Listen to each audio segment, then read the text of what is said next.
Welcome, welcome. welcome to Find You Fridays. I hope you're having a great day.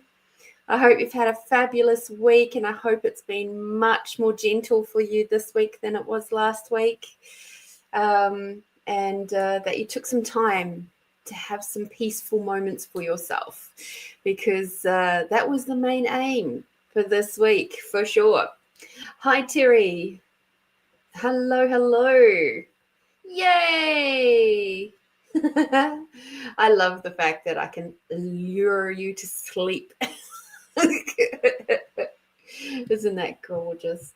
Hello, Tamara. How are you going, my sweet? I hope you're doing well. I hope. Alrighty. How are we all doing?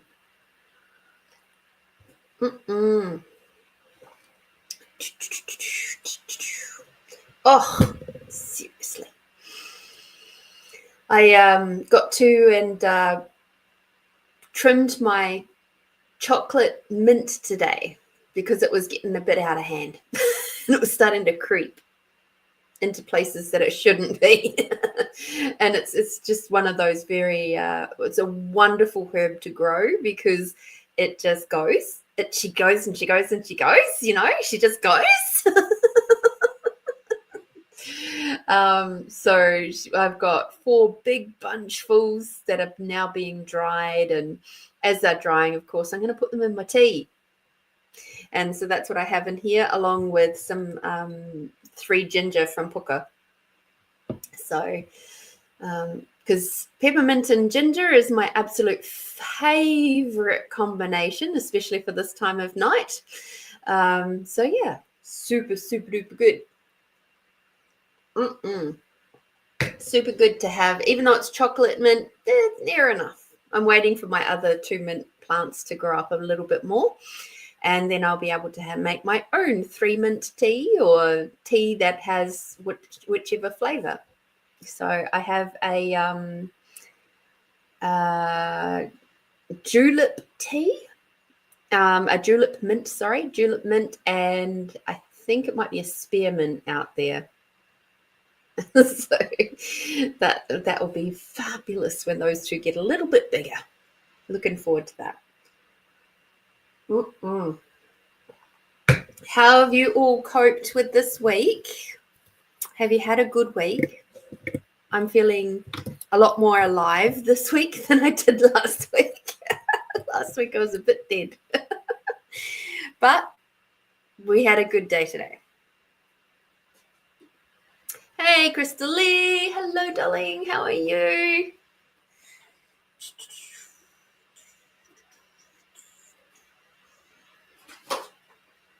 Interesting. Don't know that I want to do that one for the quick reading. Looks better. Oh, yes. They do a 3 ginger and a 3 mint. They certainly do. I'm very upset with all the companies for stopping making ginger and peppermint.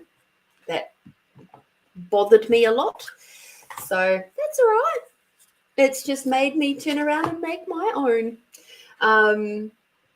Simon has offered me some ginger once that's grown a bit more. So I will have my very own ginger growing in his garden, and I'll have my own mint. So I can make my own ginger and peppermint tea. So they can all go get knotted.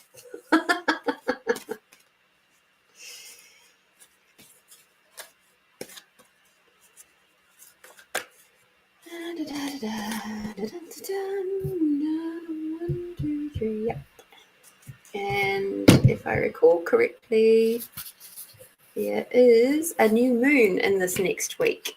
Sorry, not a new moon, full moon. Jeepers creepers, on the 2nd. So, 2nd, 1, 2, 3. Cool. Feeling good. Do.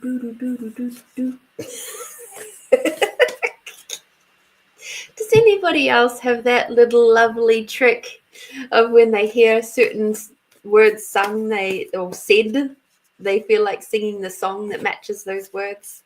I have that. I love it. 28th through to the 3rd of April.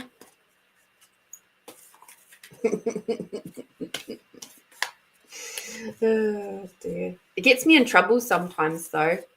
Like I'll be in a more serious moment and somebody will say something and I'll start going in my head and then it'll come across my face because I don't have a very good poker face.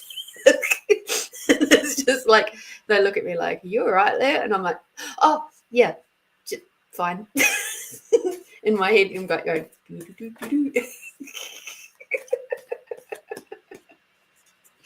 hilarious.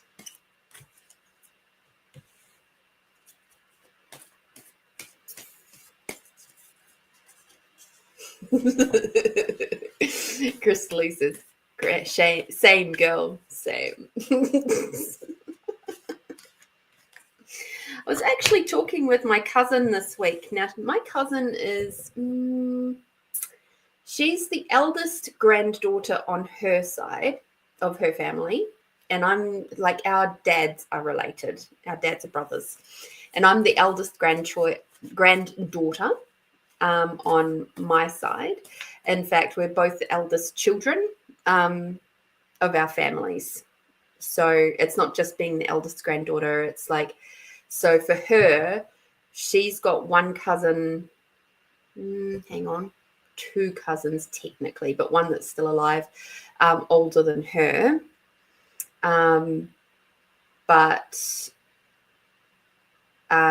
So obviously those two are both older than me. So our dad's line, it goes like my cousin Brian, then my cousin Helen, and then me. But all three of us are the eldest of all three of our lines coming down.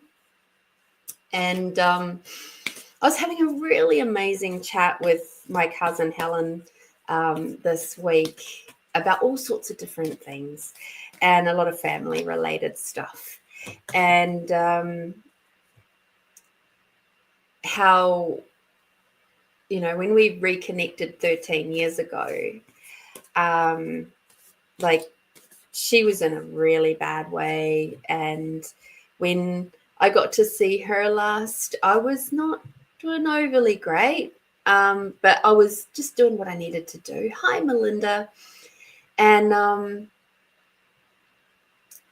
the funniest thing was she reminded me of a time when, looking back from the place that I am now, and the reason why I'm bringing this up is because I'd like you guys now, because you're all much, much older than you were in your teens, to think back on a situation where you really saw what was happening around you in your family dynamics, but you couldn't say anything. So the situation that I was talking about was actually at my auntie and uncle's wedding. And it was just a very at-home thing. They had a celebrant at the house, blah, blah, blah. But it was a situation where a different auntie had come with her husband, my uncle, and their two boys. And I remember sitting there thinking, wow, because the dynamic was my uncle is a controlling, manipulative troll, as I put him, as I described him last night. But my auntie is like this beautiful, bubbly, bright, sparkly energy that was just being absolutely smothered and controlled by this man. And because she was being smothered and controlled by him, his behavior influenced my male cousins, their sons, and they're much younger. Like they're probably about 10 or so years, maybe a bit younger than that from me. And I remember sitting, because I was about maybe 14 at the time, And I distinctly remember sitting there going, gosh, I just really want to go up and give my Auntie Kathy a really, really, really big hug. And I can't, because I don't want to create a scene. But at the same time, I could see clearly everything that was going on there. And I could see how uncomfortable the other members of my family were with his behavior, with my uncle's behavior. And again, they didn't do anything either. And he was just trying to one up the fact that my auntie and uncle were getting married. Like he came in separately on his Harley because he felt like that was important to him. And so everybody was like oohing and ahhing over his Harley rather than making a big deal of my auntie and uncle who were getting married. And it's like, dude, it's not your day. Go away. So when people say to me, how long have you been doing your spiritual work for? I can honestly say my whole life.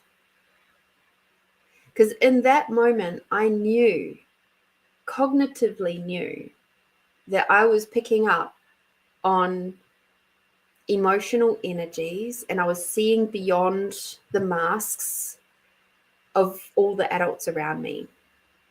And I also knew I couldn't do a damn thing about it at that time because I was too young to really have, and I was at that awkward in-betweeny age anyway. And so I'm like, how fascinating. So I'm just asking you guys, have you felt the same? If you really reflect back on those moments now and you go, oh gosh, yeah, actually, I was aware of that, or I was aware that there was something not quite right there, or whatever it might be. So I just invite you to acknowledge your magic as much as I acknowledge mine. And yeah, and just so grateful to my auntie for finally leaving that man. Yeah, he was definitely the epitome of misogynistic. Mm-hmm. And yeah, it's interesting. It's interesting. Bless you for your lovely feedback. Lots of love and healing to us all. Yummy on the teas, Lorene, and your hair is looking lovely. Thank you, Terry. It's had a big old chop today. I'm not sure if you can see it properly, but it's asymmetrical this way. It's also goes in like a curve a bit down to there. So yeah, I like it to be obviously asymmetrical. Last time I had it kind of even this way and went up that way. And this time I was like, no, I want to go back to that because that's more fun. That's more funky and fun. And I can still, it does. I've been wearing it down a lot more lately anyway. So, and it's been nice on my head, but this just loosens up and just lightens up the back of it. So it's not so hot and heavy at the back of the nape of my neck anymore. Because that was just, this summer has been not fun for me for that. So yeah. Thank you, Crystalie. You said, yeah, was called an old soul for as long as I can recall. It's one of those funny things. I remember when there was a situation that came up at school and with me and my mother, and I was 15, and my mother was like cracking the shits because I was seeing a guy that was too old for me. And because he was 21, and she just couldn't comprehend that a 15-year-old and a 21-year-old would even see anything that they would like. And she didn't talk with me about the situation, but she did talk with the deputy principal at school, who happened to be my English teacher at the time. And my English teacher's like, well, why do you think your mother has called me about this? And I said, because she doesn't want me to make the same mistakes she did. And she goes, what do you mean? And I said, well, my mother had me when she was 18 and turned 19 the next day. In her eyes, I completely fucked up her life. And the deputy principal's like, because I've just sworn at her. And I wasn't big on swearing in those days. In fact, it was very rare for me to swear. And then I went, sorry for the French, but, and even though she tries to say I didn't, it comes through all the time. And this is one of those times. And she's like, I see. So you do know what's going on. And I was like, yeah, I know. She's just like, okay, well, you're going to have to tell the boy that he can't come onto the school grounds. Like, he's not allowed here. And I'm like, he never has been on the school grounds. She's like, I see. So that conversation kind of went nowhere. But again, it was one of those moments where I was demonstrating, I can see all the unspoken stuff, and I have been able to for a very long time. And in a lot of ways, I was healing in different ways too. So it is what it is. But I'd love to hear some of your guys' stories too.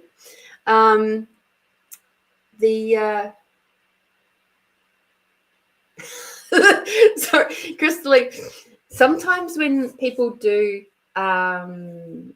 emojis on YouTube, I can see them.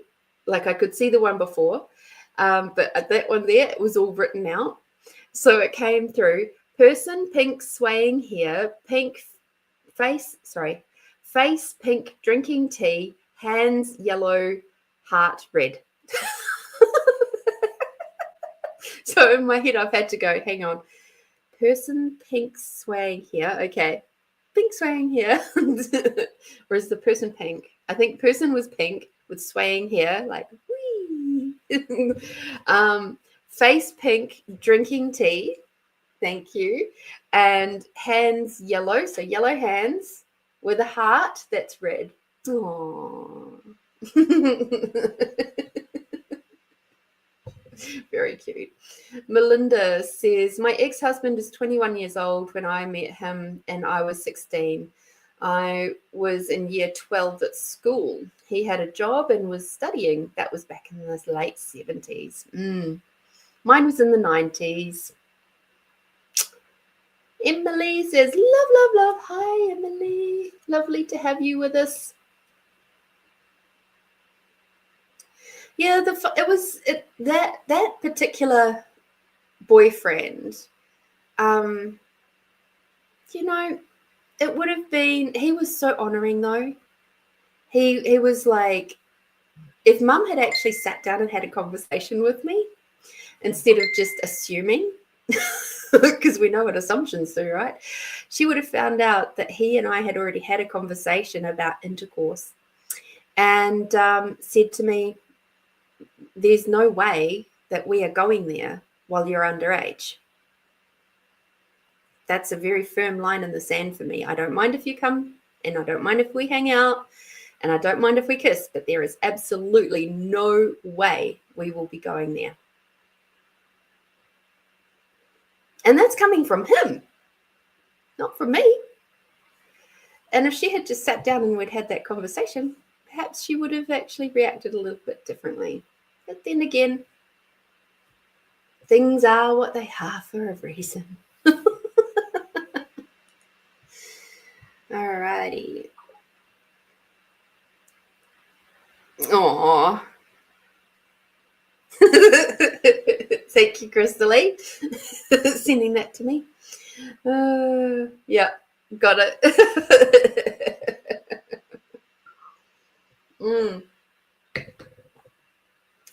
So yeah, I do wonder where he's at these days. He was such a gentle soul, such a very gentle soul. I could have done a lot worse than him, and I did end up doing a hell of a lot worse than him, as it turns out, for a good chunk of time. But, things are what they are. I learned a lot with the first husband too. Got to experience a lot of different things. It's all good. All right. Let's have a look at this reading for next week, going through from tomorrow being Saturday the 28th through to Friday the 3rd of April. Good Friday. So let us have a look and see what we have going on here. Right. Oh, before I start with that, I would just like to ask you guys, did anybody experience ear ringing this week? So if you recall, our reading from last week was talking about clairaudience and listening for the different signs and being aware of the different signs. So if you had any ringing in your ears this week, that was a very, very good sign that your spirit team or your higher self was talking to you. Okay. Be aware of that, because there'll be messages that they're bringing through energetically. And it's important that you take note and just kind of go, oh, and just recognize what that is. Okay. I just wish to pass that on to you before I carry on with the reading for this week coming up. We have white, which is lighten up. So also remembering we've got the full moon on the 2nd. So lighten up. It means a lot of different things for a lot of different people, right? It could be lighten up on your overthinking, lighten up in your possessions, lighten up in your belief systems or your or that sort of stuff. Like lighten up on your point of views, lighten up on your anger at the world, lighten up on all the fear mongering. That would be good. That would be nice, you know. And hi, Marit. Lovely to have you with us again. So all of that seems quite relevant for this week to come. Just keep in mind, okay, where am I bringing my energy down?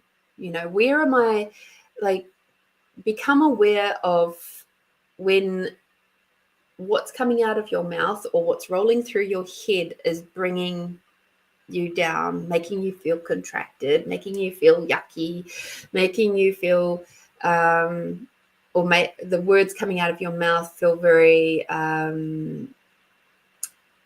like not very open and expansive.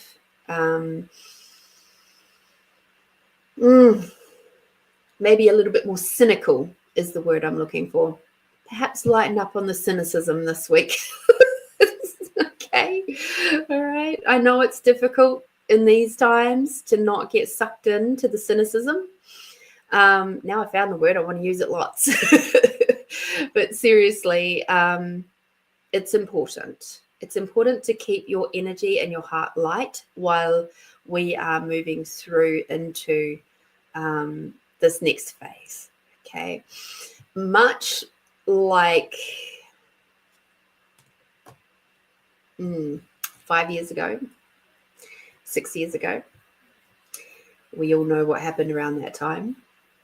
A lot of the messaging is the same currently, and it's with a slightly different angle, but it's still very similar. And it's not great. It's not great. There's obviously bigger, larger stuff that's behind the scenes, that's pulling strings, etc. The people will only take so much for so long. Just remember that. And also, I don't talk about it very often, but personally, I believe that the higher powers, the higher beings, not the ones here on Earth, but the ones further up, they won't let us destroy ourselves. They've stopped it before. They'll stop it again. They'll let things get very highly uncomfortable, but they won't let us destroy ourselves. And that's the one thing that I just keep coming back to. This is just kind of like one of those stages where it's like, you know, the people with the big buttons are thinking that they've got all the power, but they don't. And it's up to you whether you play that game or not. So obviously be prepared, but at the same time, don't dive into the muck pool. Lighten up. The next card adds to that story or that thing of aqua, which is experience peace and calm. So keep in mind this week, where can I find myself some peace and calm? If you're feeling particularly stressed this week, if you've received some news that isn't very good, where can I find some peace and calm? And keep working with that. Keep working with those energies. Keep working with the...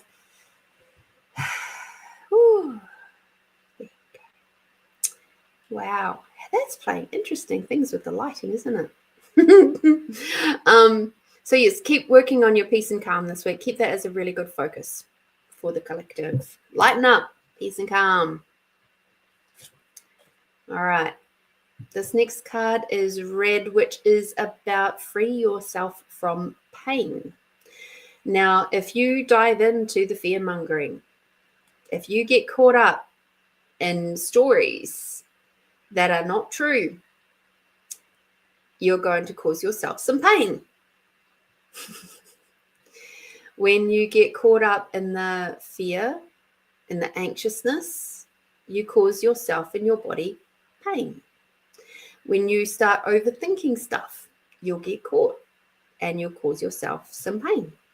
It might be pain in your heart. It might be pain in your stomach. It might turn around to be like anxiety. It might be depression. It might be triggering you. Like, just come back to these first two cards. Lighten up. Find your peace and calm. Okay. Can be as simple as box breathing. 4 in, hold for 4, 4 out, hold for 4. Can be as simple as that. Can be the 90-second technique that I've spoken about many times, where you basically just sit with the emotion. Just really, really fucking sit with it for 90 seconds. Just count to 90 in your head, and that's the only thing you have to do is sit with that emotion. Let it be raw. Let it be rough. Let it be fully as intense as it wishes to be inside of you, and count to 90. Let your brain go through to completion so that then you can go and everything will subside. Your brain will stop releasing cortisol, it'll stop releasing adrenaline, and it'll drop back into dopamine and oxytocin. All right, which are your happy hormones, your calm hormones. All right. So just keep remembering the peace and calm. You've got a couple of tools there. Another one is just go hug a tree. They're always fabulous for releasing pain from the system. Putting feet on the ground, but we can't always do those things, you know. It's great when we can, but can't always, because maybe we're driving, maybe we've experienced something very full-on and traumatic, and maybe you need more than just 90 seconds to allow everything to move through. Perhaps you required to call a friend to talk to you about rubbishy things so that you can make it home safely, you know, because once you're home, you're good. Like what happened to me with the car wash a couple of weeks ago. And I ended up having to call my friend and say, I don't care what you talk to me about, but can you please talk to me about something so I can get home? And so they just sat on the phone with me for the next 15 minutes while I got home,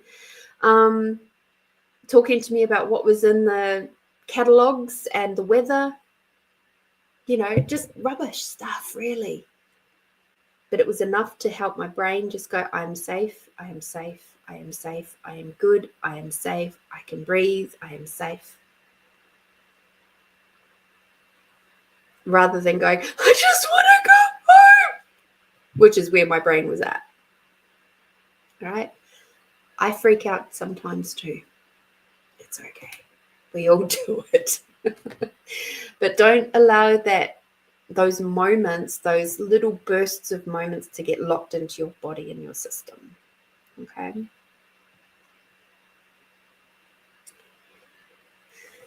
And finally, watermelon. Have fun with your inner child. This haircut is about me having fun with my inner child. All right? Because when I was young, I wasn't really able to have a lot of fun with my appearance. I was judged for having, like, my mum used to cut my hair and it was short, and it was like a boy's haircut because she'd only ever cut boys' hairs.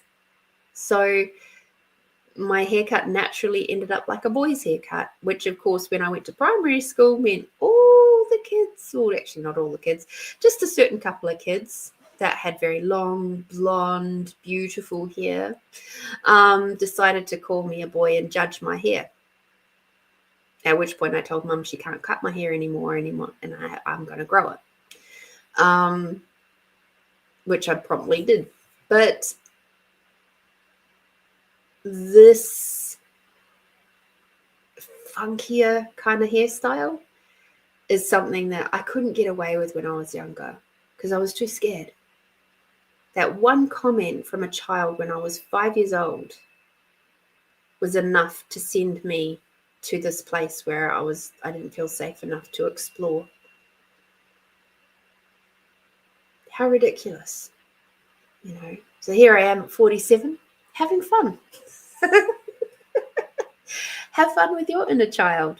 Do things that make you feel good. I was watching Jazza today, who's an Australian artist, and he loves to dabble in all sorts of different mediums. And I watched a video of his where he was doing wood whittling, and he dabbles and then he researches a bit more, and then he tries again with the extra knowledge. And I giggled because I was like, I kind of did the same with my embroidery. I just dabbled a little bit. I saw a pattern and I kind of went, I think I might be able to figure that out. Okay, cool. All right. And then I watched some YouTube videos and I found out a whole bunch more stuff. And I was like, oh, cool. And then I got the sampler kit. And then I was like, oh, cool. Have fun. Have fun with your inner child. What does she wish to do? What does she wish to play with? Or he, depending on if I've got any males. Terry, sorry. Went through the car wash and the car wash smashed off my rear spoiler of my work car. Now we have to get it replaced. And because I have roof racks, apparently that completely null and voids the any insurance or anything on it. So that's great. Yay. That's what happened. But it was very, very scary. It was very scary to be inside the car while the brushes were going over the top and bits of plastic were flying over, and yeah, it was not so fun. That was not fun for my inner child at all. Oh, yeah, it sucked. What can you do? You just gotta do what you gotta do.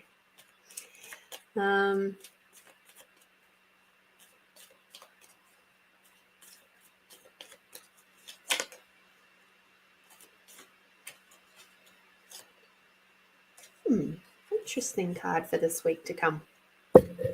We have guidance. Now, this is the second time this card has come out today.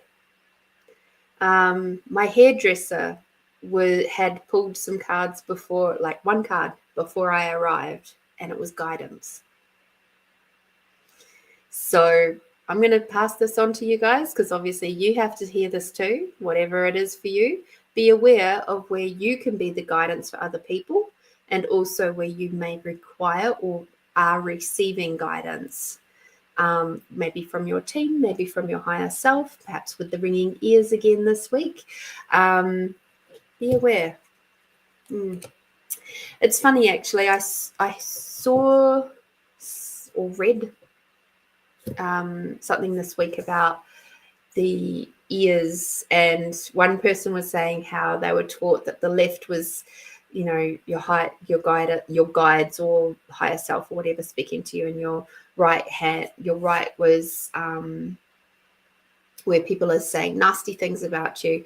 And it's funny because I think that's more of a twist on the old saying of, you know, when your ears get really hot, and it was the left was always for love and the right for spite. And I think that might be where they've gotten that a little bit confused. For me, with ringing in the ears, sometimes it's both at once, sometimes it's just one. It could be either. And for me, because I know that the left half of my body is my feminine line and my right half is my masculine. So depending on which ear they're coming in, it could be something to do with maybe the male side of me, the female side of me, maybe my mum's side or my dad's side. It could be something back, you know, when I'm talking mum's side, dad's side, I'm not talking about specific family members as such, although it could be. It's more likely for me to be, this is something that's coming up for you to be healed from this side of your family. Or, you know, it could be something like that for me personally. So whatever that is for you, whatever feels true for you, roll with that, because what's true for you is always correct. Okay. As long as it's light for you, it's true for you. Okay. Terry said, I was 16, he was 21, and the big hit then was Shares of Gypsies, Tramps, and Thieves. She was 16, he was 21, and the song got me drunk and pregnant. Oh, dear. Oh, yes. Gotta love that.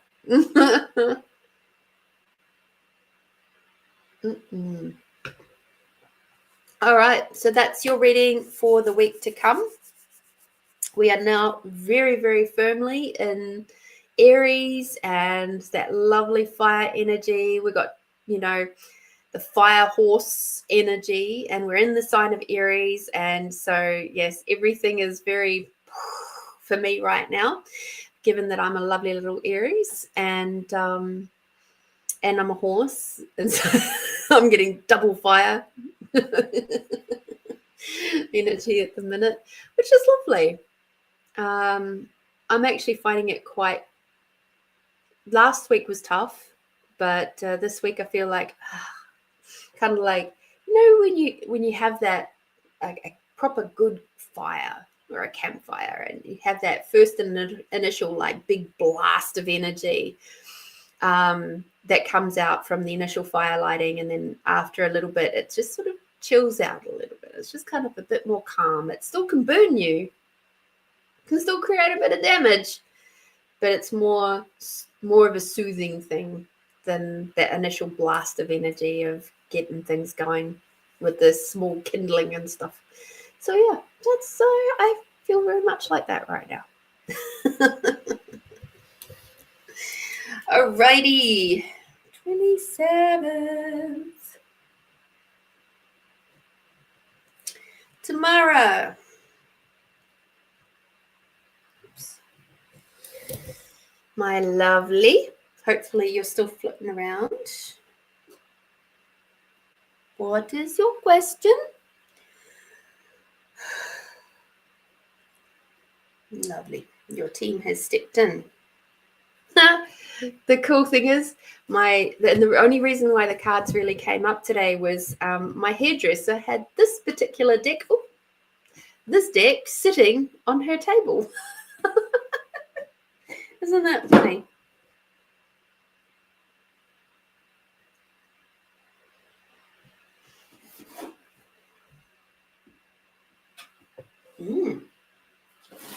Cool.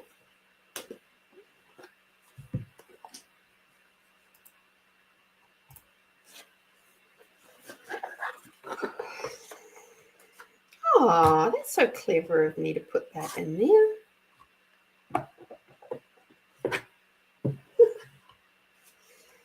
Oh dear.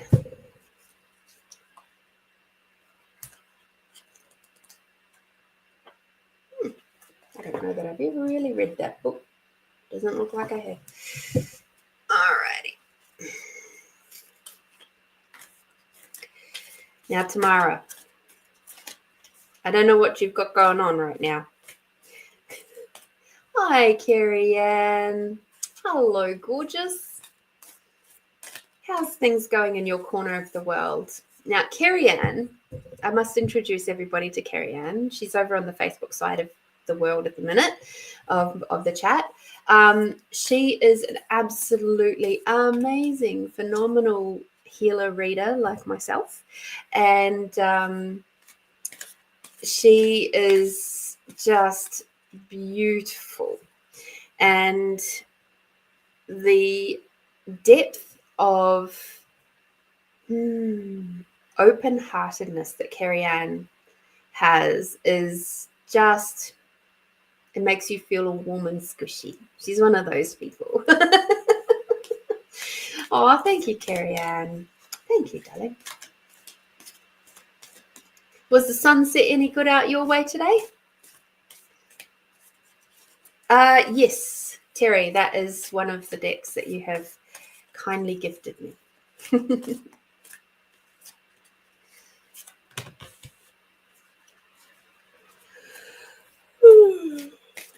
Excuse me. Right, back to tomorrow. Talk about tomorrow. Now, tomorrow, you have got me shuffling the big deck.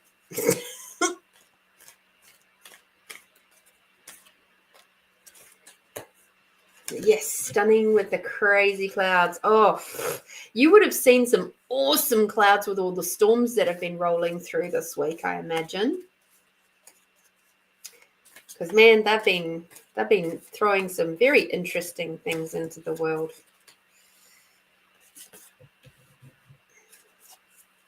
I washed my car on Wednesday night by hand because I can't take it through a car wash anymore unless I take it through the touchless or actually I don't even know if I can take it through the touchless.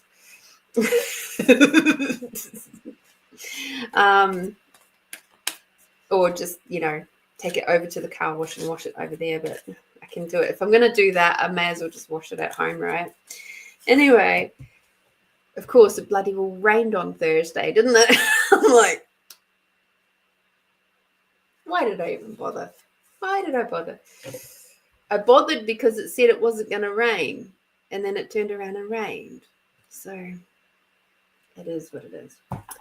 So the deck that I'm playing with is the Animal Tarot. So let us see.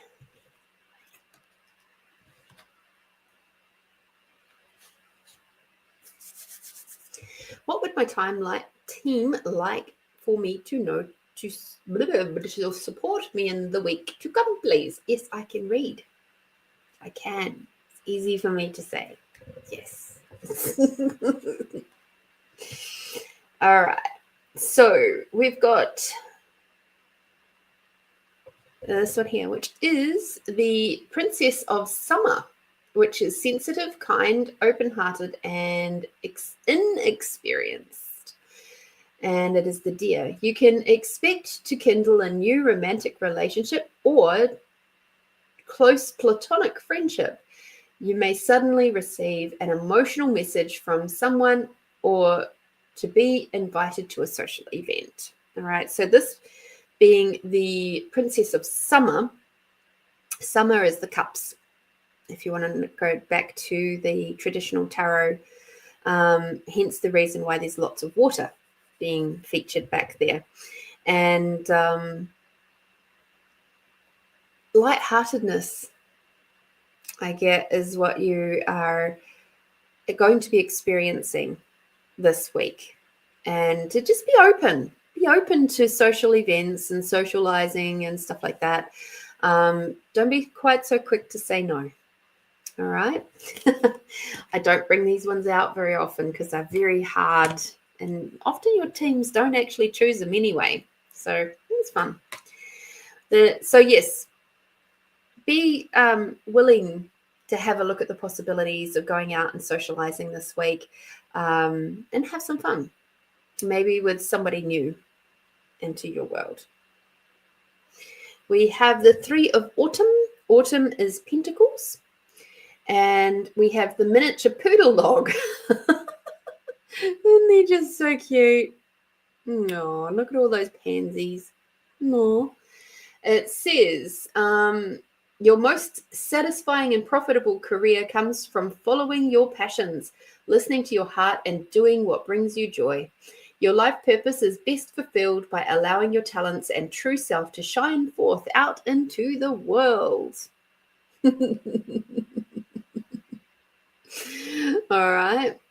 So, given that it is the 3 of Pentacles, have fun, get out there and keep following your passions. And so just how much more fun can you inject into your business this week? How much more fun can you have with your business? Much like if you're taking a poodle to a dog show, like, it's not all about controlling the dog, right?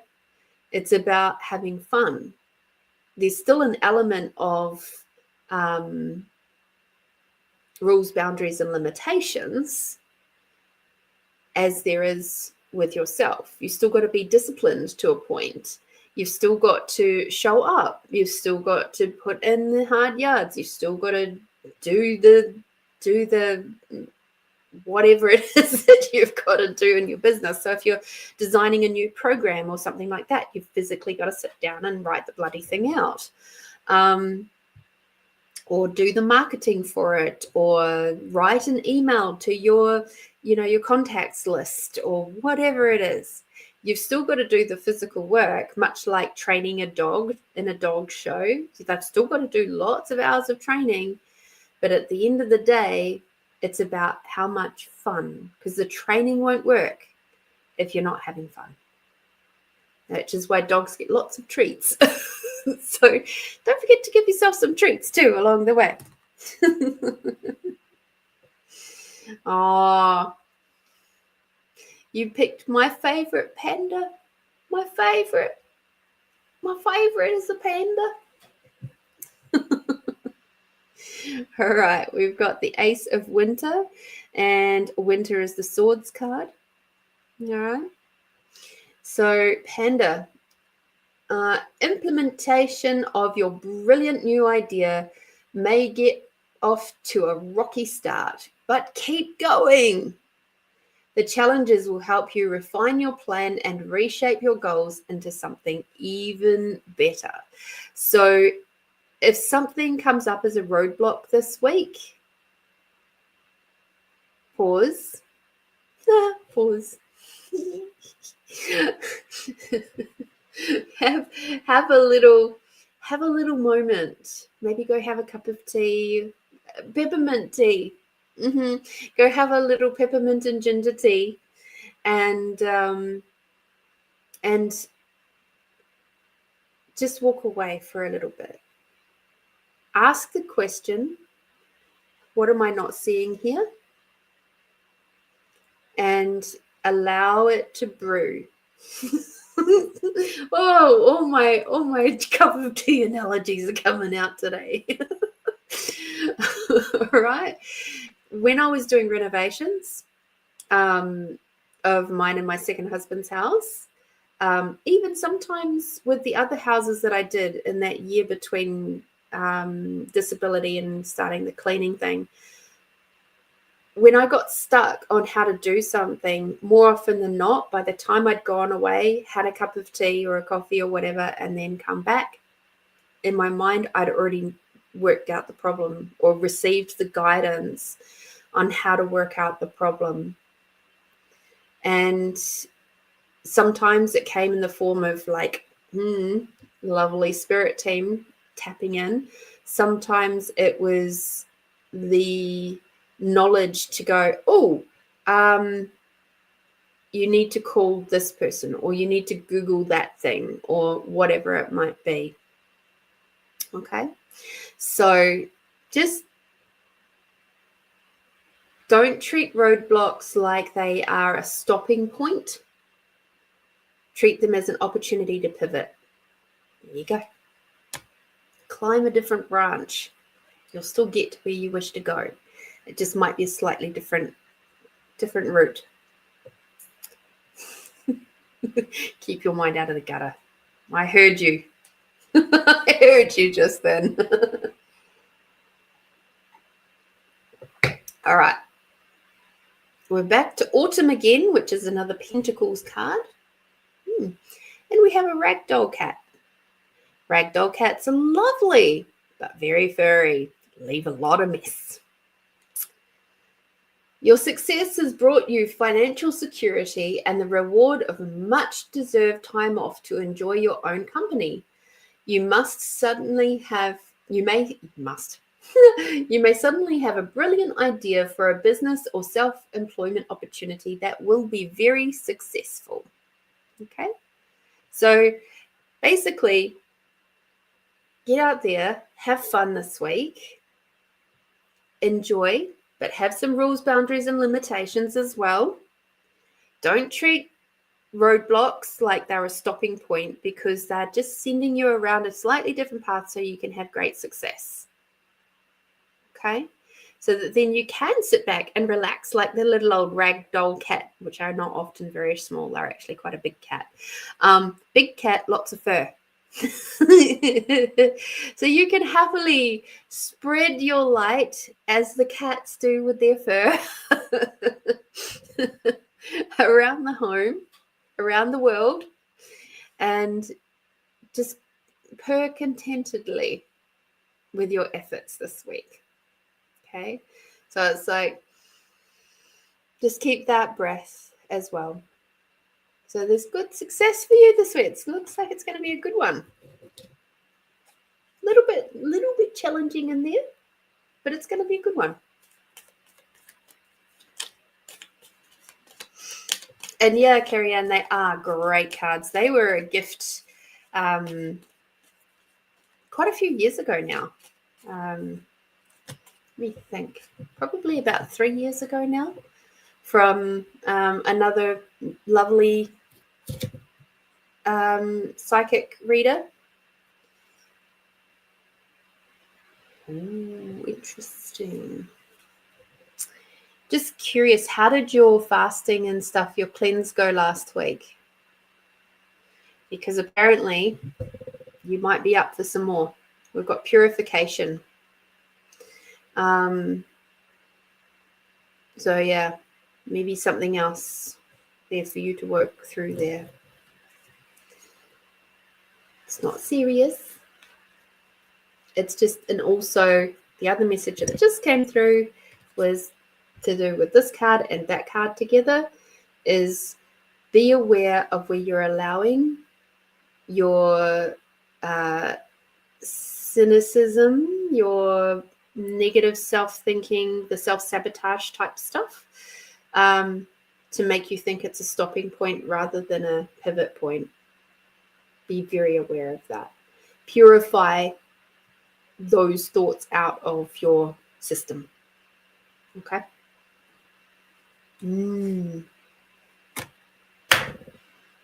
Thank you, Tamara, for your very kind, generous donation. I adore you. You're a very smart lady, because you always put in a donation before the show starts, and I appreciate that.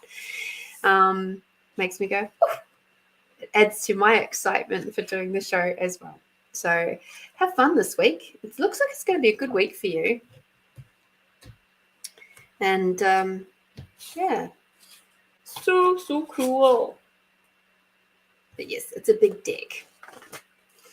And I love the fact that it's got so much written at the bottom because I don't need to read the card. I don't need to read the book with these cards. But yeah, it's hard. It's a hard shuffle.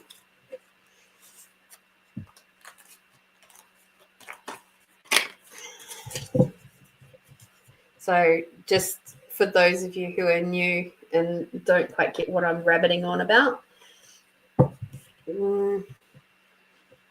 this size is pretty normal-ish, maybe a little bit fatter. This is what I've just had to shuffle. It's a big difference in my wee hands. Even if I compare it to a normal, that's a normal tarot, and it's still bigger.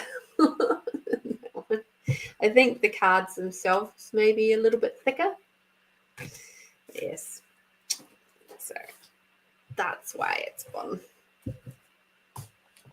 Takes me a bit longer just to get through it.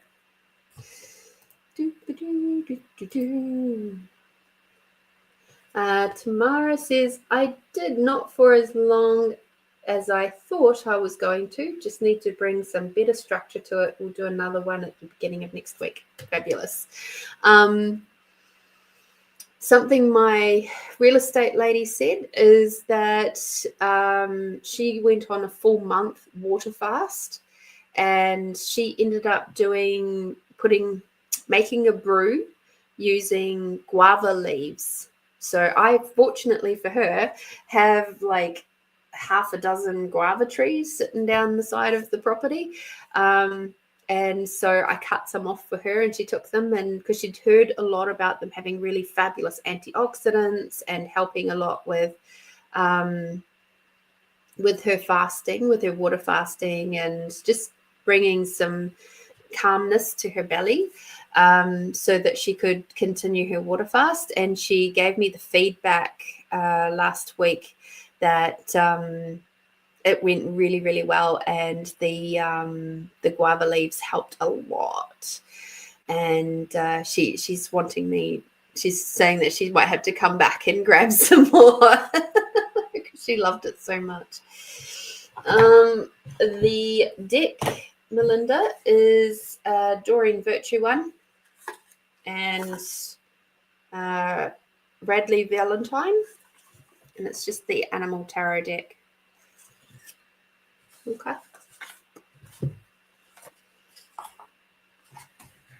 Bring that over.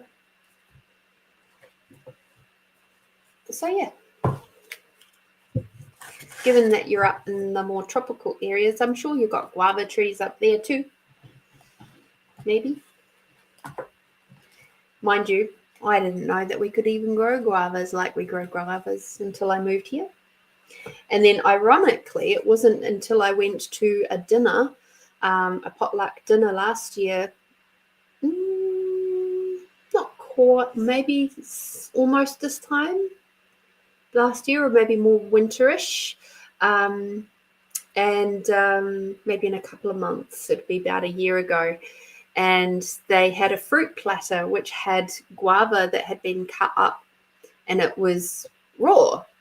And I was like, you can eat raw guava? And they're like, yeah, of course you can. And I was like, huh?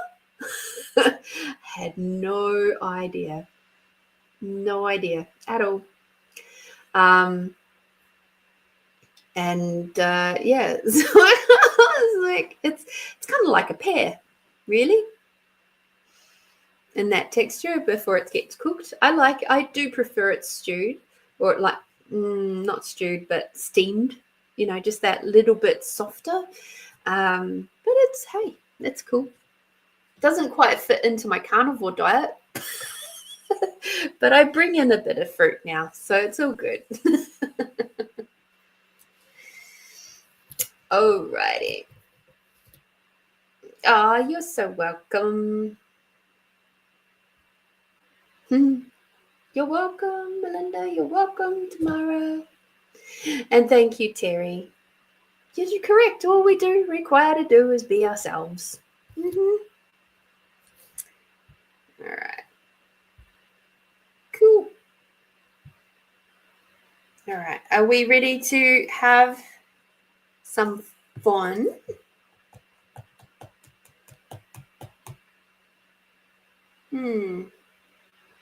Interesting. I'm not getting to do the poetry book today.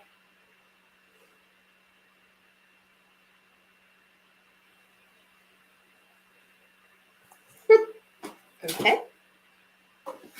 All right. Apparently we have some people who require this deck, which is, the Mystic Healing from Ina Segal. So I'm just gonna, if you would like me to pull a card for you,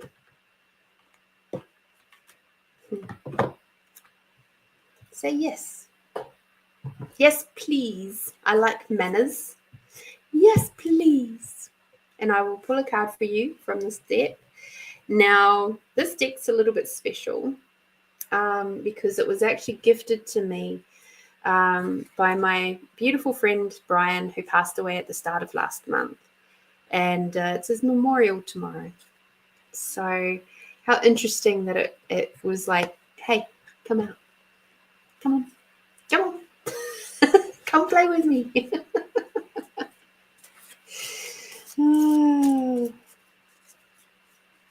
So this is kind of like, I feel like it's a bit like Carrie Ann. Well done. I love a please.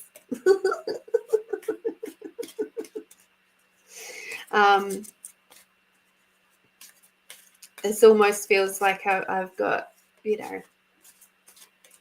Brian standing over my shoulder, helping us with this one. He had an absolutely huge collection of cards, and over his last few years of his life, he tried really hard to get some of them gone. And I'd gone to his place to go and pick up a different set of cards, and he gave me this one because he had ended up with 2. So I feel very, very lucky.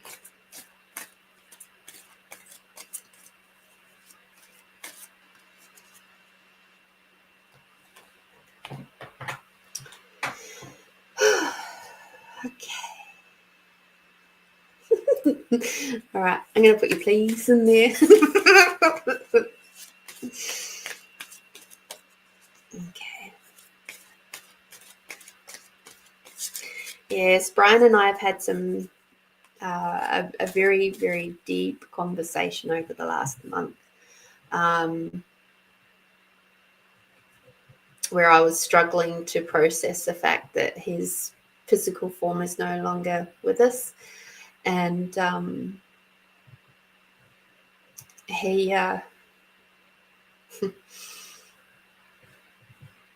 stepped in because I was feeling guilty for not having visited him at the end of a very long work week.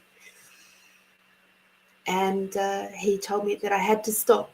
I had to stop feeling guilty, and that he knows, as he does now, how very, very tired I was and how hard it was for me during that week. And that I was to stop feeling guilty because it's not doing any good. It's only hurting me. And so I was able to let that go with his permission. He said, there's nothing to forgive because I'm not blaming you. So you have to forgive yourself. It's not about me forgiving you. And I'm like, okay, which is just so like him. And then I said to him, I just wish that you could have met my granddad. And he goes, but I have. And I went, what? And my granddad,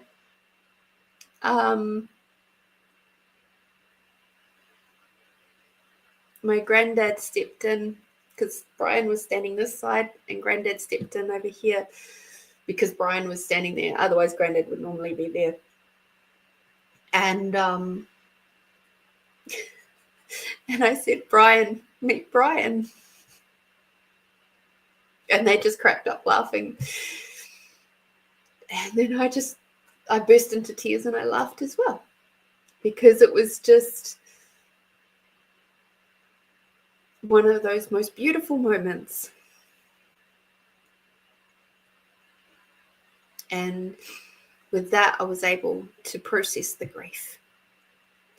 But it took like 2.5 weeks to be able to get to that point.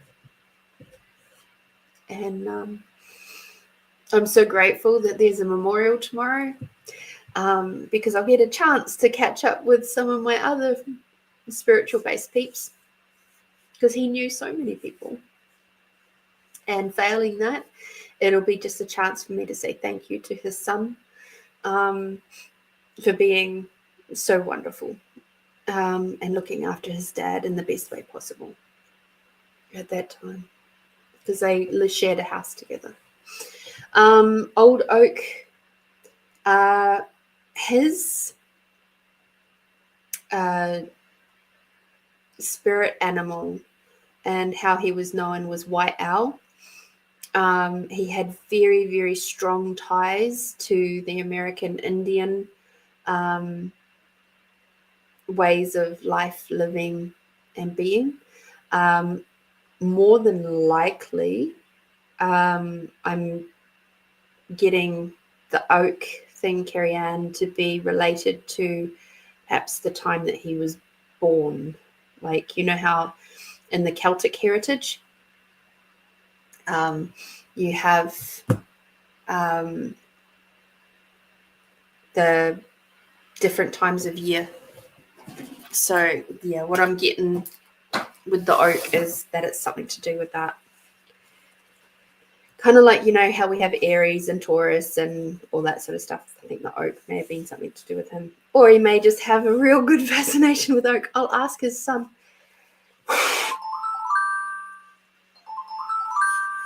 Thank you, Marat. Yes. Brian was old. He's like, not that old. he didn't feel old, you know. But he would have made just the bestest Father Christmas, because he was big white beard and white hair and, you know, just, yeah, a very, very gentle old soul. So there we go. This feels like a beautiful honouring of him. So thank you, Carrie Ann. I will ask his son tomorrow. And Melinda, could you please have a look for me and see what dates the oak tree is related to? Because I know that you've got it on that poster on your wall. Carrie Ann. Interesting.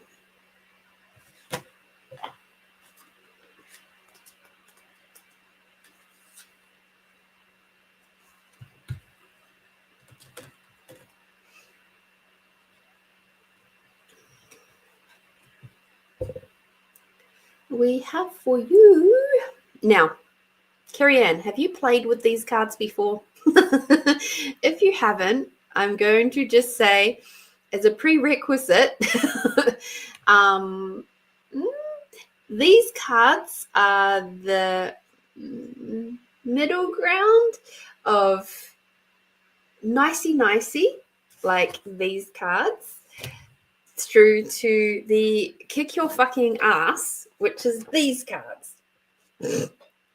These ones sit kind of in the middle, where it can be kind of a little bit harsh sometimes, but it's done in a really nice way. just gonna pass that on before I read. All right. So I'm just going to get the angle right. There we go.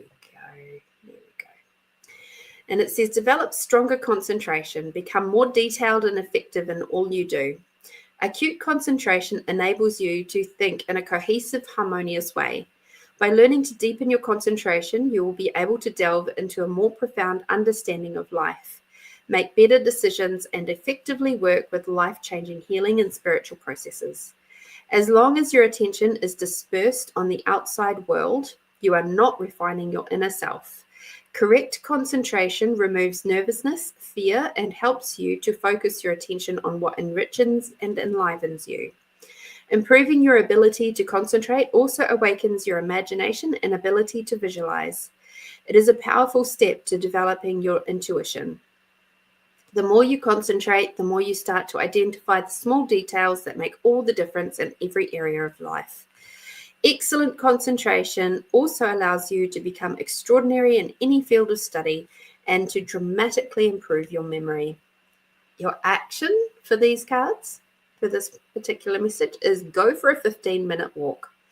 Be present and observe everything you see. Focus on even the smallest details. Then try to recall what you saw with as much description as possible. You can also do concentration exercises throughout your workday. Become aware of people you work with. Really look at what they are wearing, what they are saying, how they talk, walk, etc. Then close your eyes and recall what you noticed. In particular, remember people's names and what they shared with you. All right, so that is your lovely message. Thank you, Melinda. Concentration is your message, and develop some more deeper concentration skills. Okay. And I see you laugh. That's good.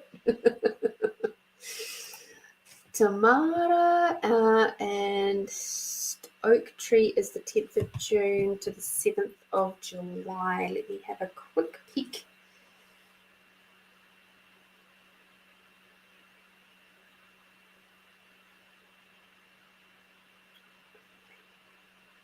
No, he's the 11th of May. Okay, so I'm not sure why we saw Oak Tree. I will ask his son. So that's cool. Maybe he has a special connection to oak trees. It may be because of the whole white feather or white owl thing.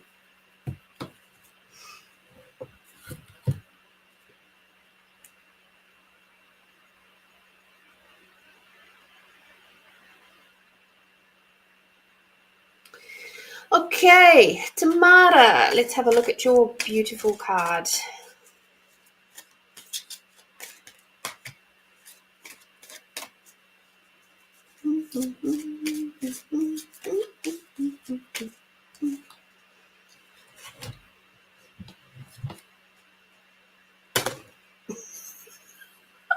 Oh, she's being brutal today. Maybe a message to stand strong like an oak tree, old oak tree. Maybe. Depends on which Brian that was coming through. Because my grandparents had a very, very big oak tree.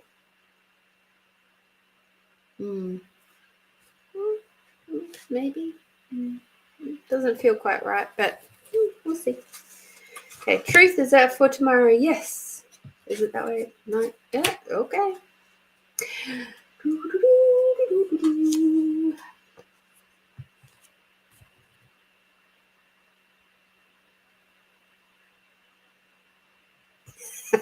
Okay, that makes more sense. I just read a little bit of what yours says, and I'm like, this is in relation to the panda card from before. Okay. It's number 16, and it says, it's a no. And I'm like, whoa, jeepers. It's time to stop pushing and forcing things to happen. Whatever you're trying to create right now, the timing is off. If you are constantly hitting roadblocks, it's because you are either focusing on the wrong thing, or the person you are trying to create a business or relationship with is either not ready or unsuitable for you at this point. You need to relax and stop trying to push and force things to happen. This resistance comes from higher beings because you need to bring the focus back to yourself and become aware of which aspects of you need to mature. If you continue to push, the result will be harmful. Give yourself time to focus on a new direction. This card also asks you to practice tuning in and saying no to opportunities and requests from others which compromise your integrity. This could mean letting go of relationships where you are feeling drained. You are also being asked to say no to unhealthy food and drink substances, as well as any activities that waste your time and sap your energy. You can say no with a kind heart, knowing that you are looking after yourself. Your action: write down any people, situations, or things that do cause destruction in your life. Number them from the most draining to the least harmful. Imagine saying no with a smile. This could be a no to eating unhealthy, sugary food or demanding family members. Also, take the time to meditate on what is important to let go of in your life and what you should be focusing on. There we go. Like I said, it's in relation to the panda card. So it's like talking about that roadblocks thing, and the roadblock is only there because it's showing you where you're focusing too hard on the wrong thing. So there we go. Obviously, you're required to hear that a little bit more bluntly. I was being too nice. Too nice. Oh, dear. So there we go, Tamara. We love Ina for that. Okay.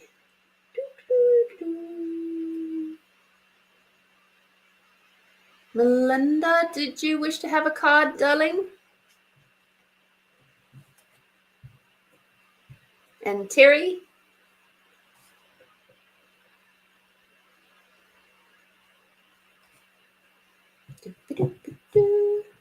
And over on YouTube, we have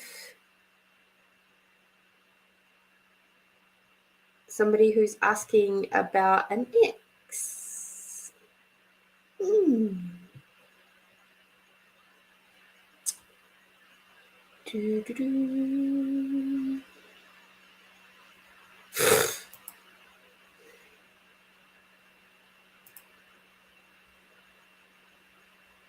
Sorry, guys.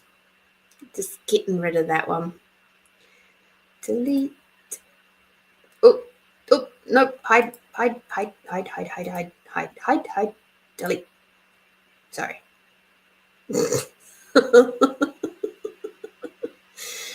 All right. And block. Blockity, block. And delete. No, that's not what I wanted you to do. Stop it. Thank you. Right. Back to business. Sometimes things don't move quickly enough for me.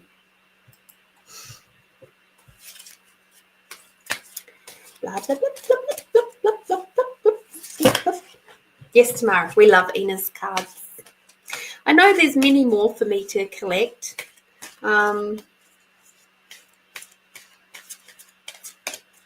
Ooh.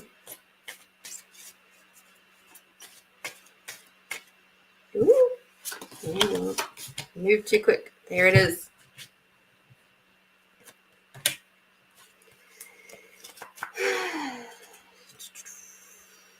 Ah, yes. Terry, thank you, darling. He was very much ready to go. He has been missing his beloved, his soulmate, for a very, very, very, very, very long time, and a great many years. She passed away, if I recall correctly, from cancer, and he's never been, overly happy since then. He tried his best to be happy. He tried his best to keep moving forward, and but he was just somebody who gave just the best hugs, and I draw a lot of inspiration from that, because I know I give really great hugs too. And so when you get two people who give really great hugs get together, magic, absolute magic, so much healing. So, all right, Melinda, your beautiful card. Oh, look at that. It says take positive action. Stop procrastinating and delaying on what needs to be done. If you take steps forward now, you will create potent momentum where many new possibilities you haven't yet considered will show up. If you hold back, you will open the doors to old, fearful habits, which will make you doubt what you are doing. Your will is the most underdeveloped aspect of you and requires conscious effort from you in order to progress. This action may require you to study something that you have tried to avoid or have been holding off on completing. You may need to pay attention to your emotional, mental, or physical health and make a time to see an appropriate practitioner or commit to a powerful detox protocol. You may have been putting off doing paperwork and taking responsibility for your finances or making important changes in your business, which is costing you time and money. Or your action could be to help somebody who is in need, whether it is a homeless person or somebody who is unwell or someone who is lonely and needs company. Most important thing is to stop putting things off, things that require urgent attention and engage your will. Your action? Take a pen and paper and courageously write down in what area of your life you require to take urgent, massive action. Place your hands on your sacral chakra and imagine yourself taking steps towards change, and then take immediate action. Okay? So there we go. I think that message was pretty bloody clear. Stop putting shit off. Get to and do it. It reminds me of what my mum used to say to me, because I would love to stand there and talk to her about all the ways I was like, what I was going to do and how I was going to do it. And I would go into all in depth detail with it, and she'd go, so stop talking about it and just do it. Go ahead and do it. You know what you're doing, clearly. Go do it. Which is kind of like her way of saying, come on, stop rabbiting in my ear holes. I'm doing other things. Leave me alone. But she loved it. I'm sure. In a weird way. So yeah. Alrighty. I think that was it for that. Thank you, Melinda. A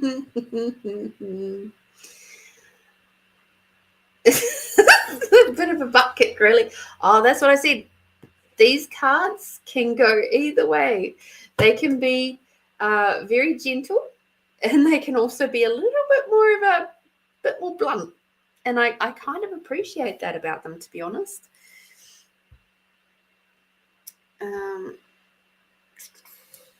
Okay.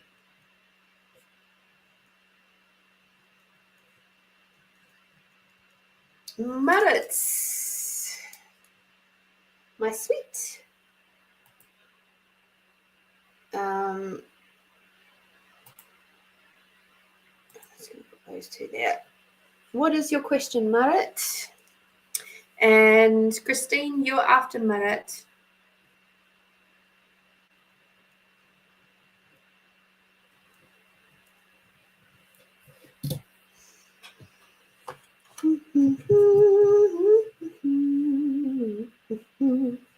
Oh, we all need to kick up the butt sometimes, you know.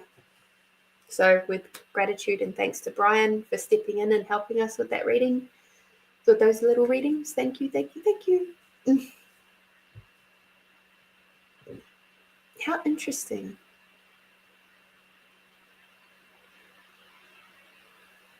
I just realized something, guys. I just asked Brian, are you now part of my spirit team too? And he goes, yeah, sometimes. I'll step in when required.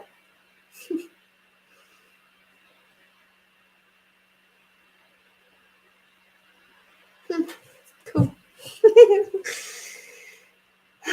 Because he'd done so much work on himself, I can absolutely see he's done his review and everything very quickly, which is lovely, really lovely. But he'll also be floating around a bit closer today too anyway, because of tomorrow for the memorial. So he might go a little quiet for a bit, but yeah. All right.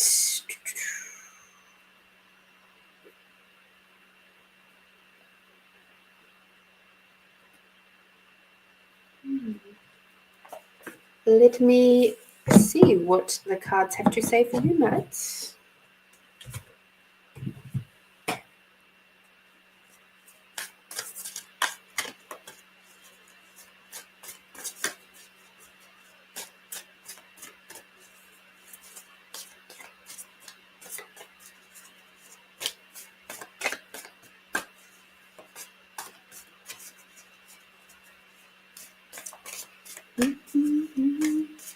I'd love to know, those of you watching, what has gone well for you this week? Tell me. I'd love to know. That's the new section that we're doing. What has gone well for you this week? Tell me. Because let me think. What has gone well for me this week? Oh, there's your team, Marat. It's a long way to travel from Sweden. I've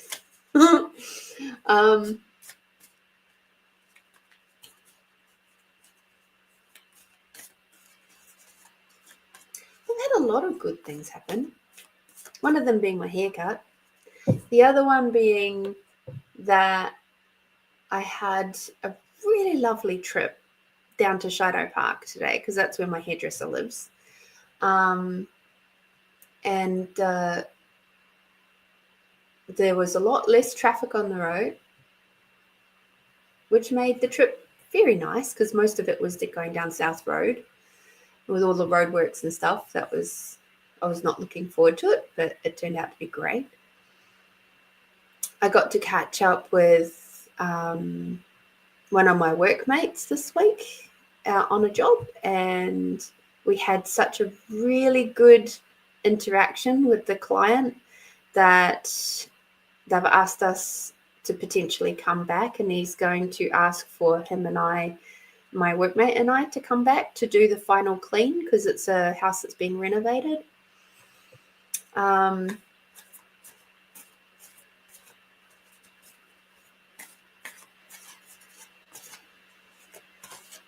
else went well this week?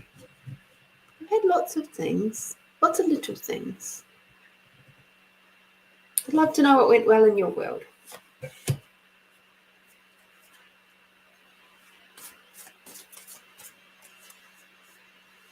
It's funny, isn't it? It's so easy for us to find all the things that have gone wrong this week. If I was to ask you to do that, you guys would fill up the chat so easily.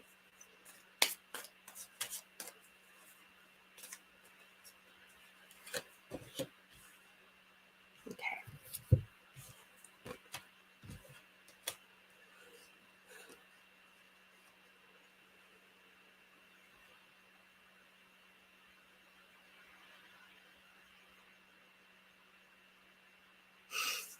So, Marat,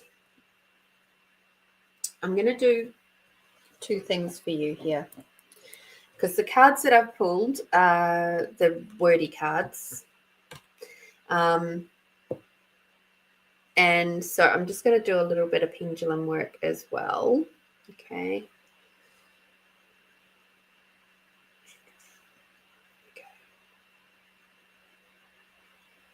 Interestingly, as I'm tuning in again on your question, the song The Final Countdown has just come into my head.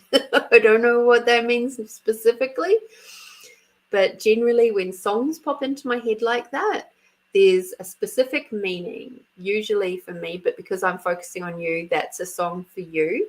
So hopefully you know the song. It's the final countdown. And that's something that is relevant to you right now. There's something in that song, in the lyrics of that song, that are relevant for this particular situation, okay? So I'm just going to do a quick tuning in. Oh, you guys probably want to see what I'm doing, so dealing. There we go. Show me yes, show me no. Thank you. So truth, sure, what will it create if Marit trusts her gut feeling?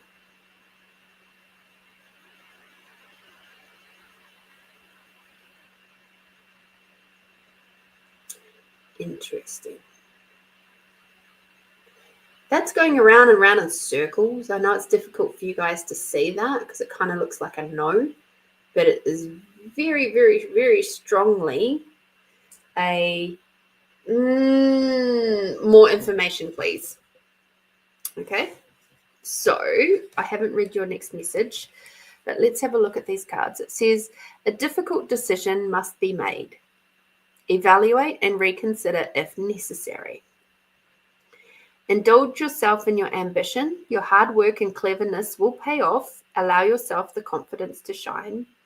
Be generous and open to the generosity of others. Have faith. And so the message across says evaluate, shine, and have faith. Which is why I was like, I feel like some pendulum work is required here. Oh, good. You do know it. The group is from Sweden. Of course it is. Duh. And the song was big when I was 17. Fabulous. So you know the song. Have a read of the lyrics and see what stands out for you with that one. I've managed to react calm when normally acting the opposite. If something not so good happens, that is an advance, I think. Therefore, my gut question, am I improving in sensing right? Okay, this is where things are a little bit confused, because when we're talking right and wrong,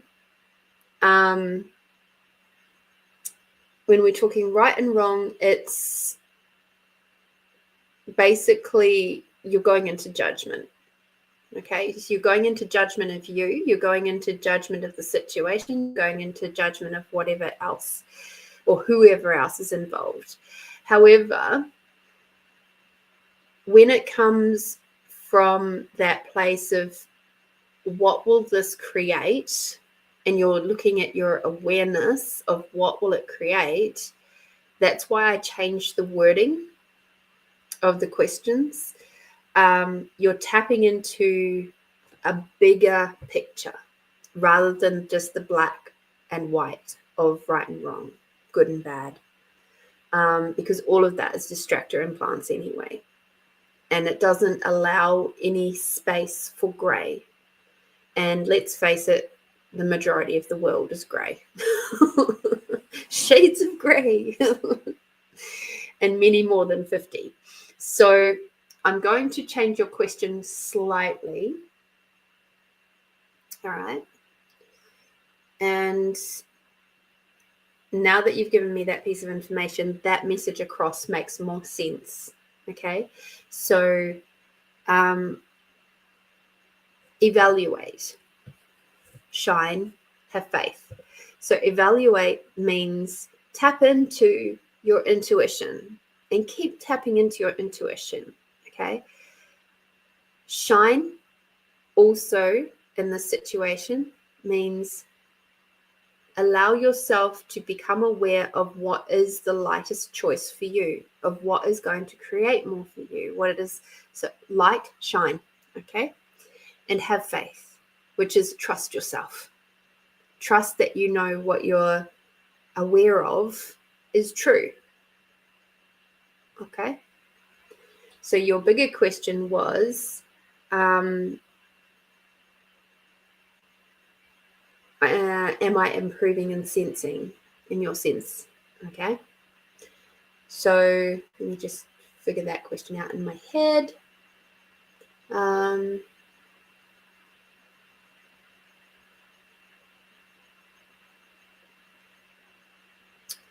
Okay.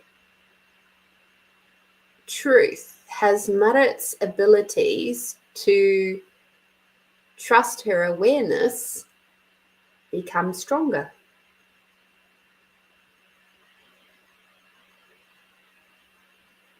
Yes.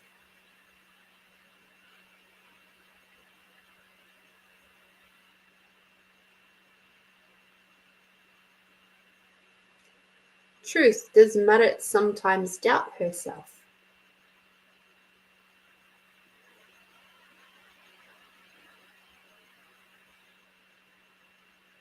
No. Truth, what does it create when Marit doubts herself?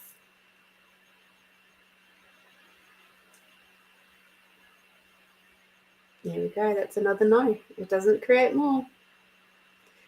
Truth, does Marit's awareness of what is true for her, is that increasing?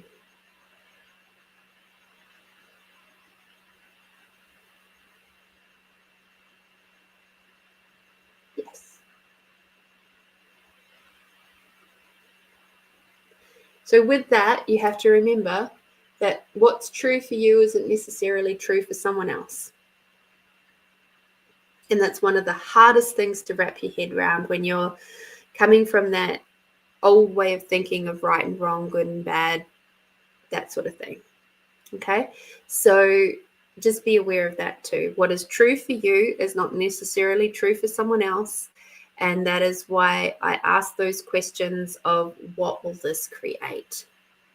What will it create to blah, blah, blah. Truth, putting truth on the front is always vitally important. Okay, because otherwise your judgments will start creeping into those messages and it'll screw you up every single time.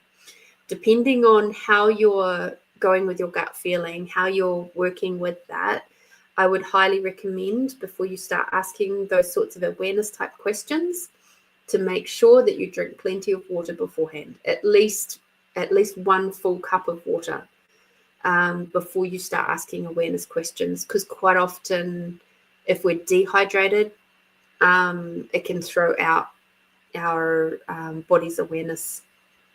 Especially if you use like the body like a pendulum, if you haven't got enough water in your system, it can throw that out quite significantly. Okay. Thank you so much, Marit. You're getting there. You are. And it's great that you're at the point now where you're feeling like you can remain calm in situations where previously you haven't been able to. So keep going. You're doing really well, really super well. And I think there's one more card for you. Hang on. Who is it? Okay.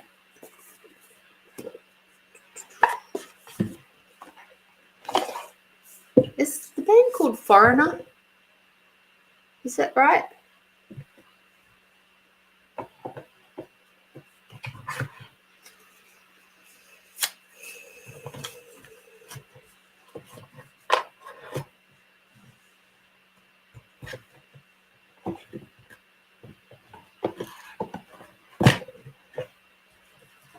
Might be another one that I had to add to my playlist.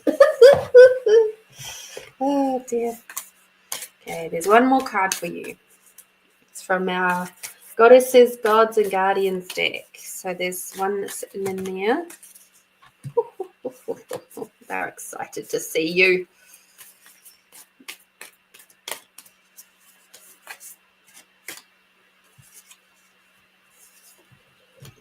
Oh.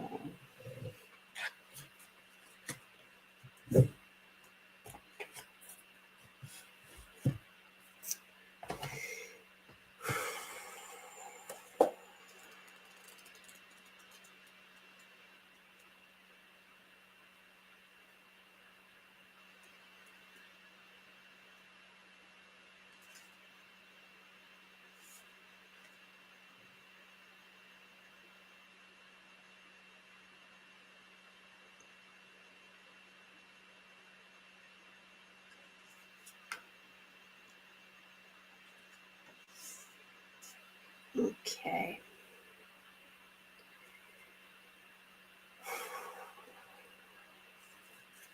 So we have Mother Mary, which is to do with emotional healing.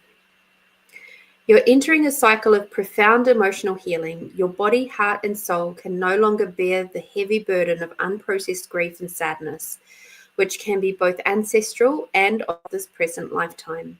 Mother Mary leads you to a sacred pool. As you enter the water, the energy may unlock an outpouring of emotion. It's healthy to allow this release within a safe container. Having a space for your feelings can be compassionately witnessed and validated is essential for you. Mother Mary will bring you this experience in real-life professional settings.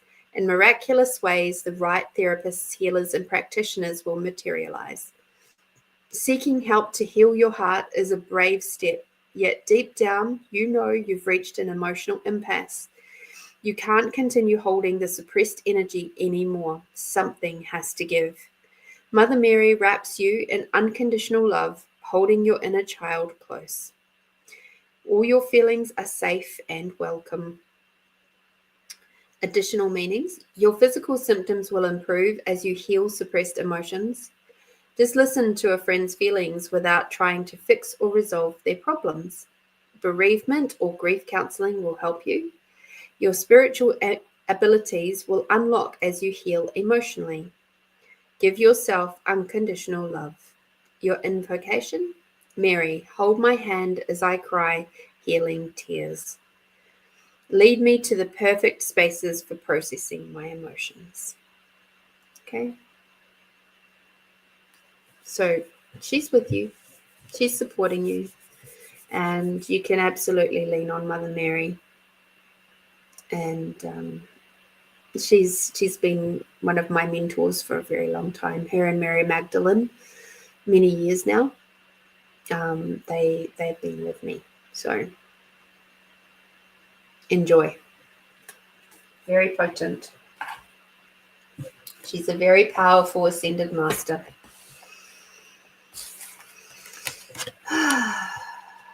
Beautiful. Beautiful. All righty. Thank you so much, Marit, for your beautiful, kind donation. I'm so grateful for you. So grateful for your time and the fact that you tune in all the way from Sweden. How beautiful is that? Okie dokie.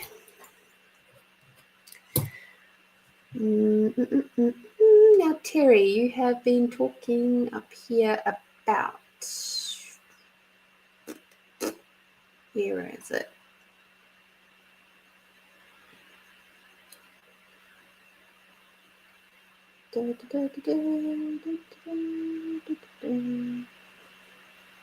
Oh no, it was Christine.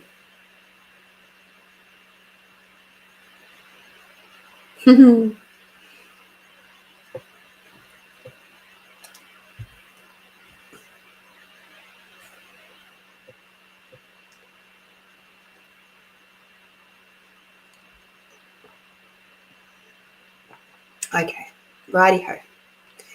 All right, I'm all caught up on the chat. Sorry, guys.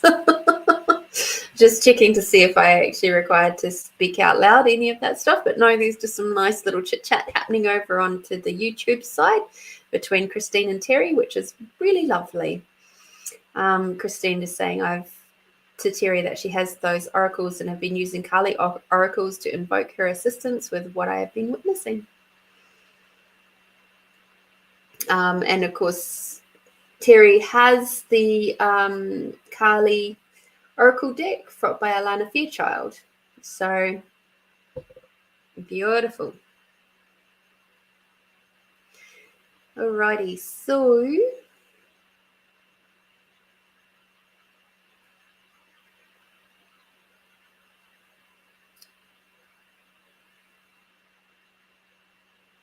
what is your question, Christine? Or is that your question about Kali Ma? So you said that I've been praying to Kali, the Hindu goddess, to expedite and assist me with justice and balance and protecting the true feminine and masculine energy, which is beautiful. Thank you. And then you asked, is Kali coming in with divine intervention? I missed the balance of non-corrupted source feminine. Source famine, feminine and masculine energy.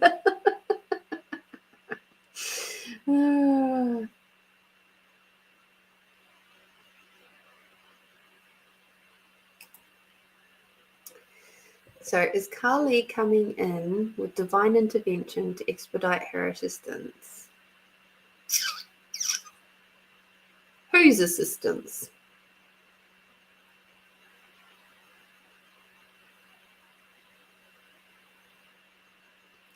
Because here's the thing, Christine. Kali's always floating around. If you ask for her to be there, she will. She'll pop in to healing sessions she has with me. And she's given me very, very potent, powerful healings.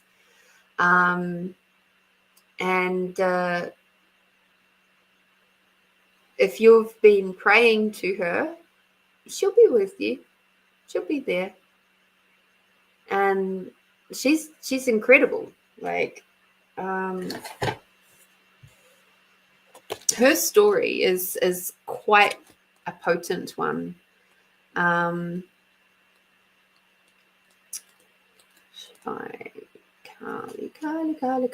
Mar.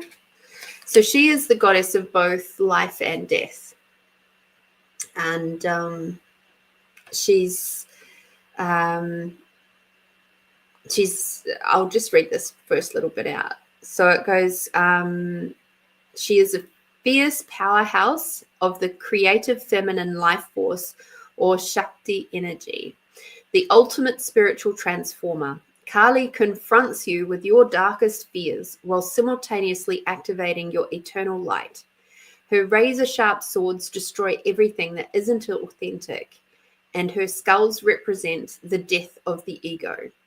Kali is a lightning bolt of truth that initiates sweeping change. Working with Kali can be an intense process of stripping away, yet it reveals our deepest spiritual power. Her symbols are the void, the cutlass, skulls, and the red hibiscus flowers.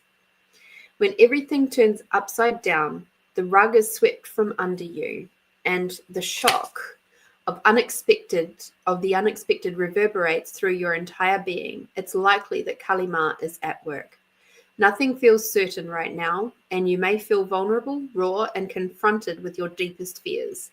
These are not easy feelings to manage, and you might want to run away from the surge of emotion or exert hard control over the rapidly shifting circumstances in your life. Trust the divine plan as you're entering a phase of phenomenal transformation.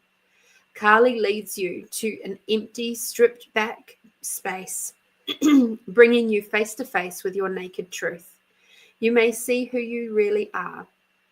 Kali will stretch you beyond all of your perceived limits, haul you outside of your comfort zone, and shake you awake with sacred revelations.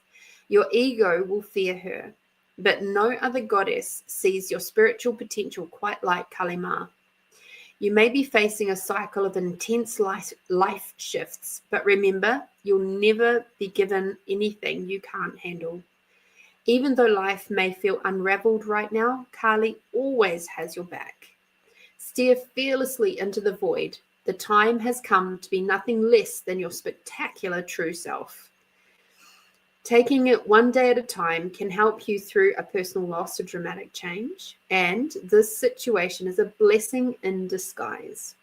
Your invocation: out of chaos comes divine order. My spirit soars with truth. Okay. So Kali Ma is she's a kick-ass goddess, but she also brings death and life. Okay. So that's why she's always going to have your back, because she's always bringing the good stuff. It's clearing the pathway so that you can blossom again. So if you're choosing to work with Kali Ma right now, high respect to you, because she's one potent woman. For me personally, my moments of working with Kali have been very short and sharp, and very big, like, shifts have happened in my world very quickly with her stepping in. She'll be there for me, maybe 24, say 2 to 3 days, and then she'll be gone. But within that couple of days, mind you, for a lot of people, she'll probably be with them for more than a week. For me, I tend to process very quickly. So like 2 to 3 days is more than enough. And that's, yeah. But within those couple of times that she's popped into my world, and in fact, there was one of the first times was a women's circle that I went to, and she came we brought her in specifically to work with us.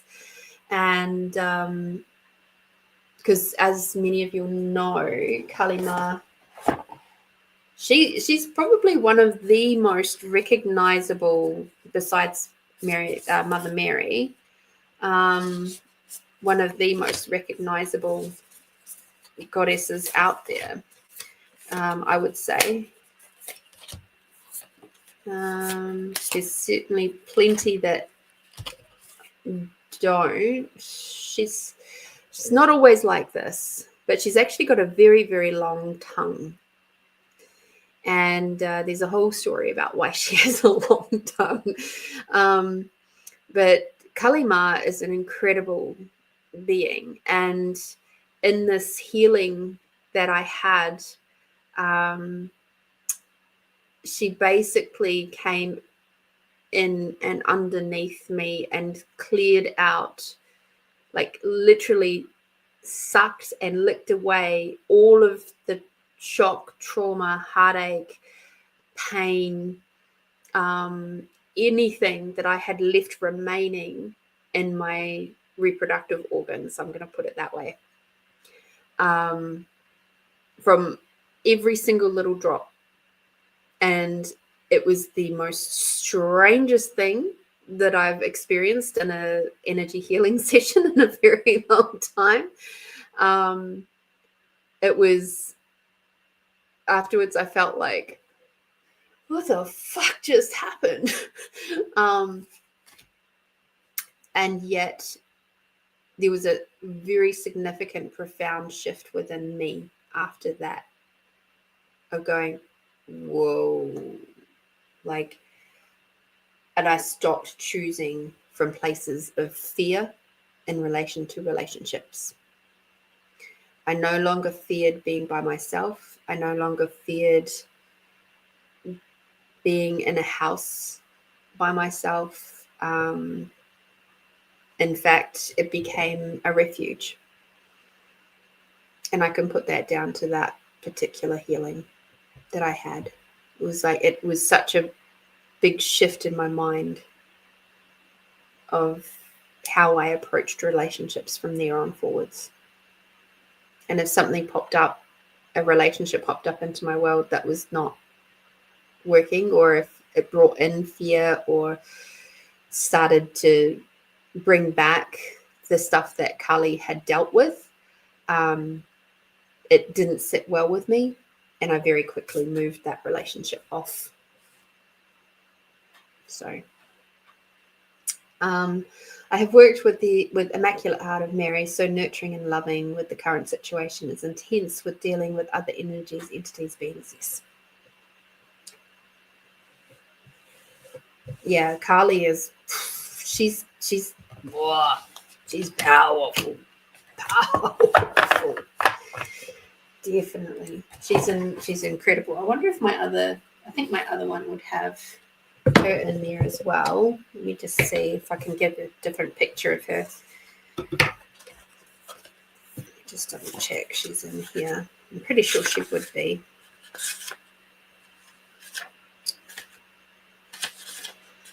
Has anybody else worked with Carly?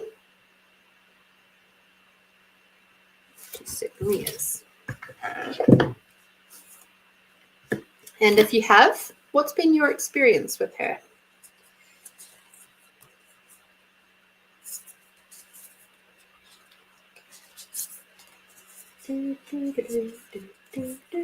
Oh, look, she's pretty much in the same spot.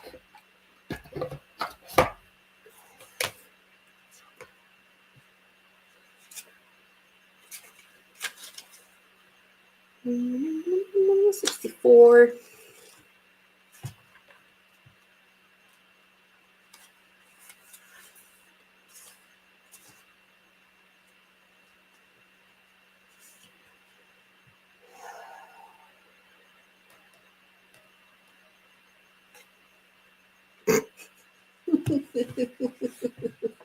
All right, so here we go. Here's Carly again. Different image, different deck, but here we go. When your soul selects her card, Carly is as subtle as a sledgehammer. She shows up to strip us of what no longer serves us, and that sounds good in theory, but in practice it can feel as if the ground beneath us is turned to sand.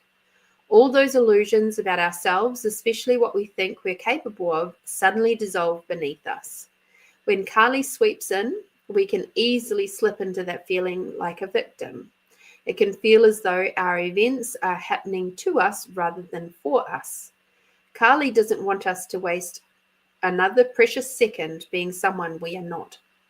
She doesn't want us to be with a partner who doesn't treat us with the respect and love that we require to do the light work we've come here to do. Carly desires to sever all the ties our ego has made out of fear or out of false belief that we don't deserve better or more. She wishes for us to get terrifyingly real. She wishes us to reckon with the fact that we are not here to please others or to make them proud. We are here to listen to the singular call of our own soul. Carly is the harbinger of having entered curious soul time, and stripping the ego to reveal the soul can feel raw and often heartbreaking. Ultimately, Carly has come out of fierce love for the truth of who we really are.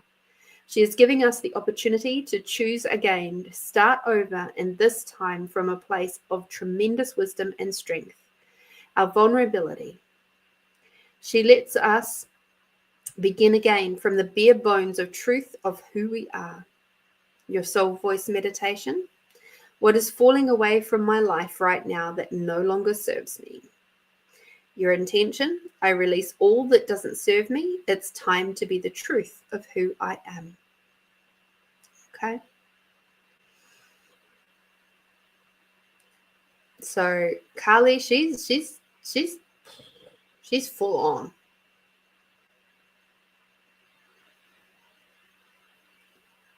So yeah, here you go. So interesting, right? So interesting that we have a couple of different depictions of her, but the same meaning. Same meaning. For my book club girls, Carly is in there too.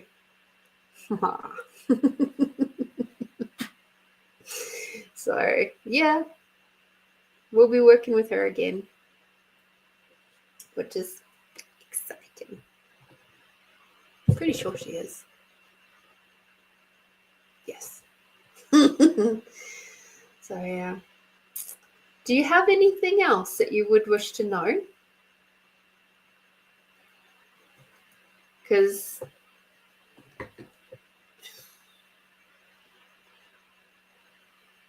basically, I kind of answered your question of is Carly coming in? Yes. She's been here the whole time. But much like our spirit team, she can't really step in and assist unless we ask her to. Because we have this wonderful little caveat called free will. And it's our free will that stops any of the ascended masters from helping us. Because that's the gift of being human.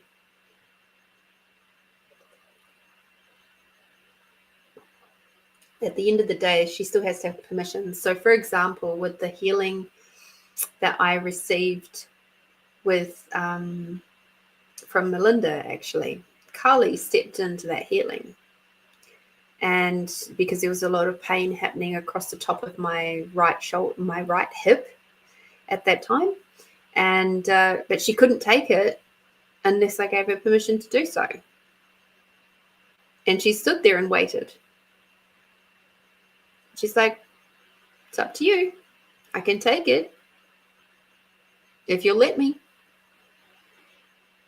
And the weird thing is that I had to, my feminine side and my masculine side had this big, huge debate about whether she was going to take it or not. And in the end, my feminine side won. Thank God. Because Melinda had taken me to a really lovely place. And so it was just these other parts of me that were just playing, and I was just observing, and I was like, I don't know. Oh.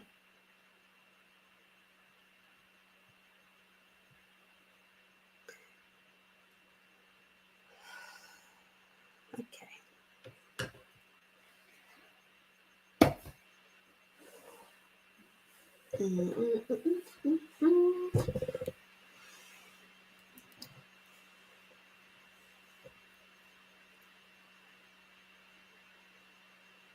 Okay. So, truth. Will Carly assist Christine with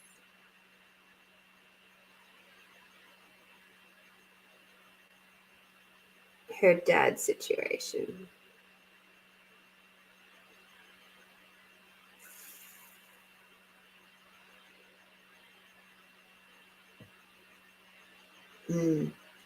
That's going round in circles. So for me, when it goes round in circles, it means more information, please. Okay.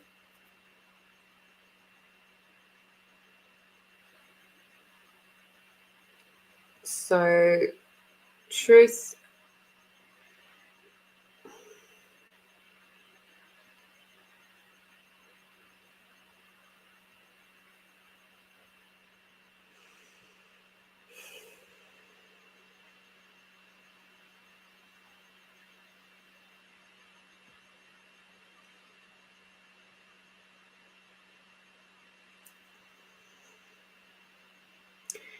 So in this situation,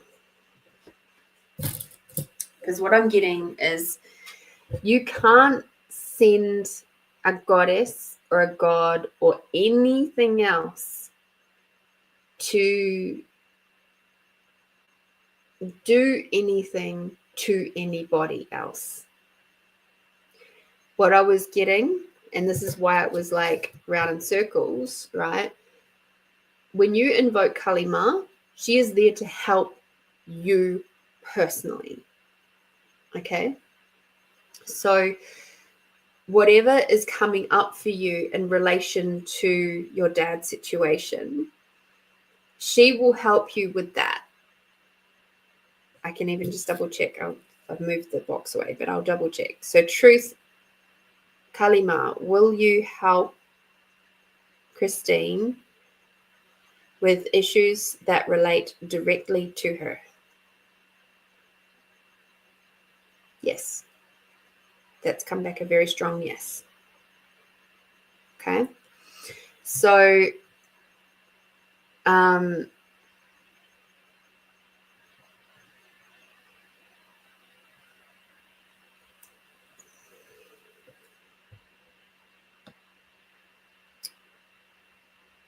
Truth, will Kalima protect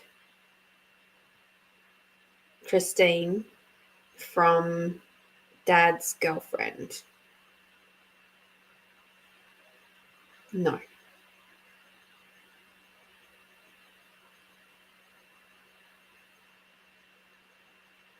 Nope. Okay.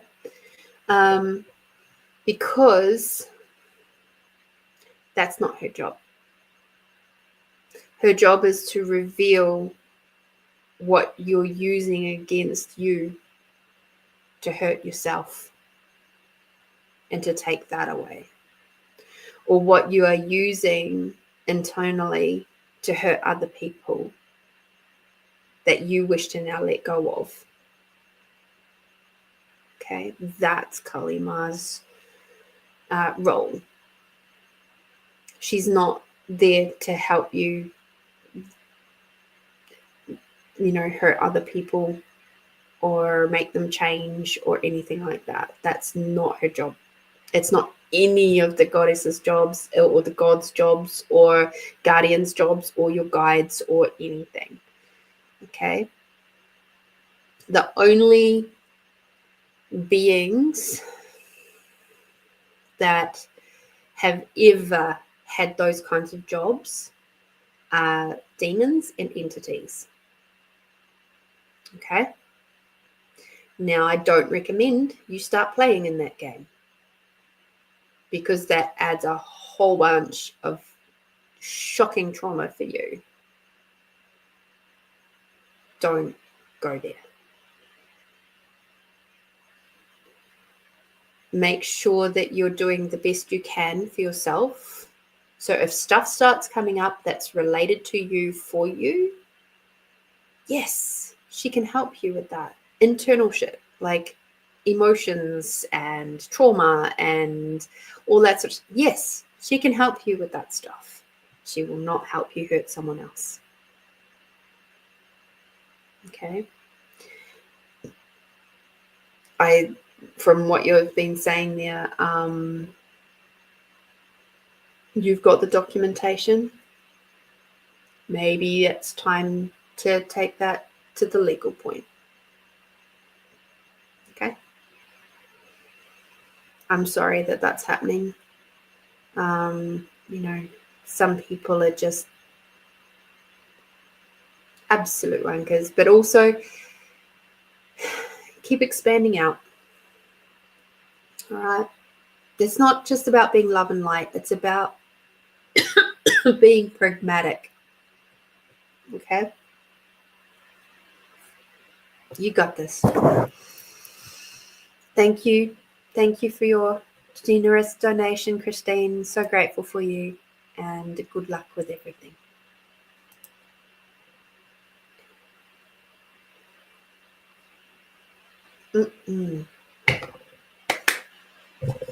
All right.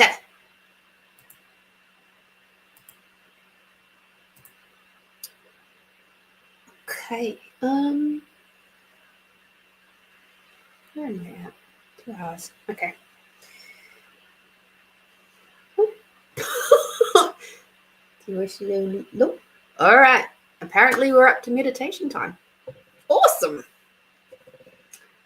Melinda says the oldie saying, and harm ye none, do as thy will. Hi, Paul.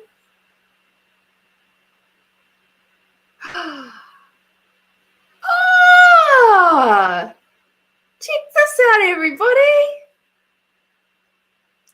Paul's got engaged. And she said yes. Congratulations. Congratulations, Paul. That is absolutely brilliant news. I'm so happy. So happy for you. That is excellence. This is nuts. Oh, that is wonderful. That is wonderful, wonderful news. We all like a good bit of good news, don't we?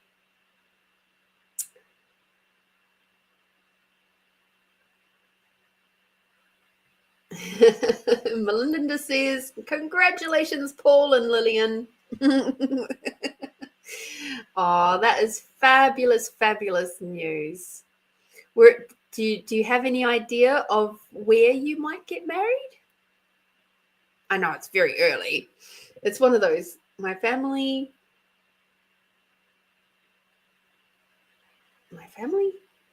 told her to hung. I don't understand what that means. Oh dear. Okay. Cool.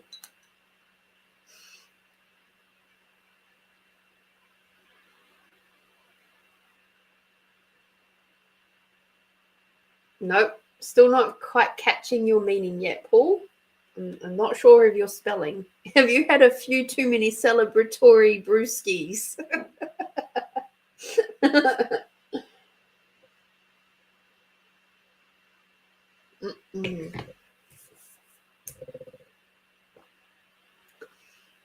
I can usually catch it when it's like the space is in the wrong spot, but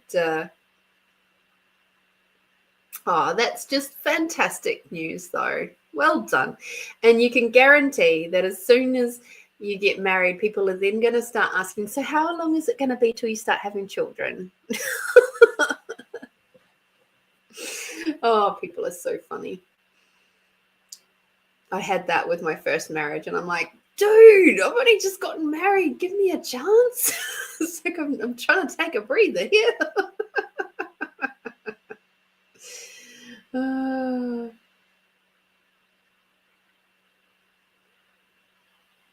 Yeah, no, I'm still not understanding what huge on means.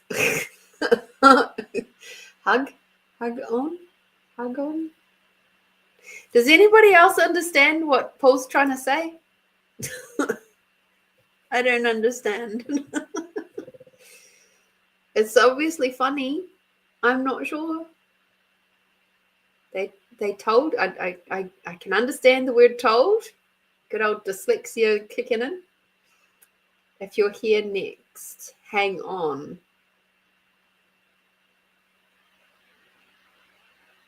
If you're here next, hang on. They told her to hang on.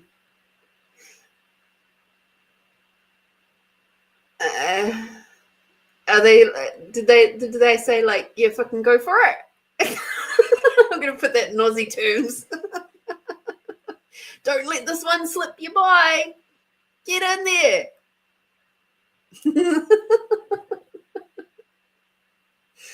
Oh dear, that's awesome.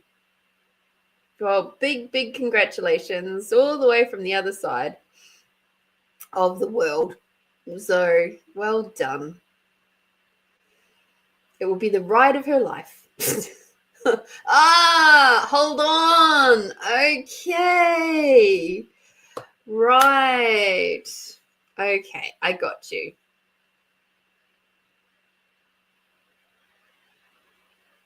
Gotcha. They told her to hold on tight. Gotcha. We got there eventually. Oh, well. Well. That is so super cool. And now the wonderful preparations start. And it's exciting. Getting married is exciting. It can be quite stressful, depending on how big or how small you go with your wedding. But that's awesome. That is so cool. Well done, Paul. I hope that it all goes through with a lot of ease for you all. And that's just fantastic. One suggestion I would say is, if you guys do decide that you're going to elope, tell people that you're going to elope. Tell the family. Because a lot of people get very hurt feelings when people elope. But if it's like you elope because you guys don't want a really big fuss, then cool, you know. But otherwise, yeah, I've seen some very long held resentments come through from people, like parents of people who have gone and eloped, because they've just gone, I don't want to deal with it. I don't want to deal with all the stuff. I don't want to deal with the parents and the money and the blah, blah, blah, blah, blah. And, and the parents are sitting there going, but this was going to be our only wedding.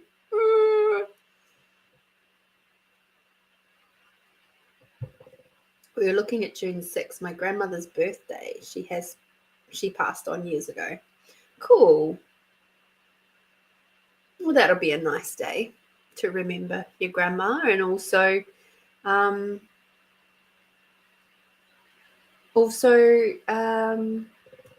your wedding. So it's like an ending and a beginning all at the same day. That's a beautiful thing to do. And at the end of the day, remember, it's your wedding. It's not the parents' wedding. They've already had their chance. And if they're not married yet, then that's fine. And if they start getting a little bit too uppity, you say, it's okay. If you wish to get married, you can get married. Again, if they're already married, you guys can renew your vows. You don't have to live your life vicariously through me. Love you.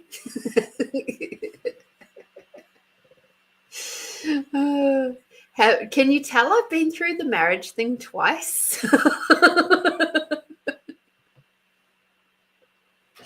It's funny, actually. It came up in a conversation the other day about whether I would ever get married again. And I was like, do you know what? I actually really quite liked the feeling of being a wife. I liked being someone's wife. It was a nice feeling. Until it wasn't. But it was nice when it was nice.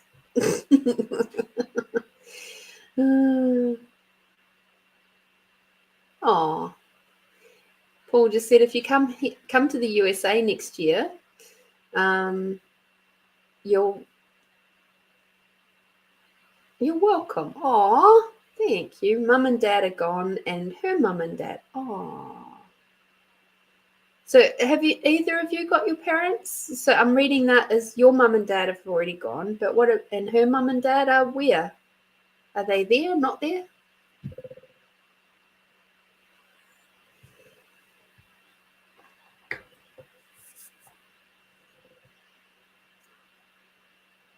I'm sorry, your parents are not going to be around. No, all gone. Oh, wow. And all the grandparents too?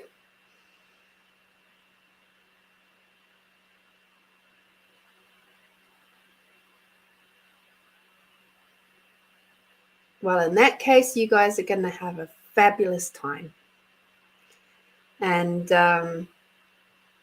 while it's wonderful to have the parents involved and all of that sort of stuff,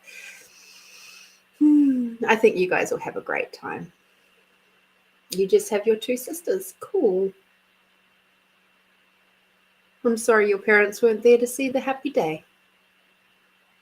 They'll be floating around, I'm sure.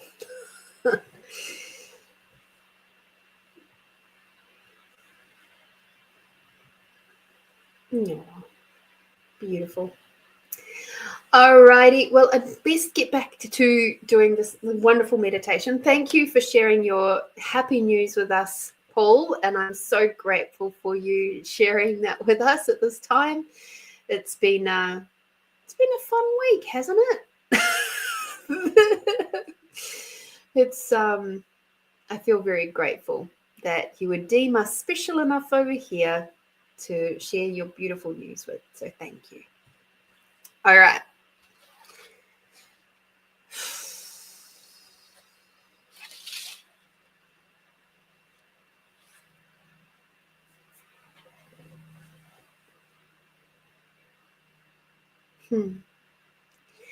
Okie dokie. Let us do the meditation.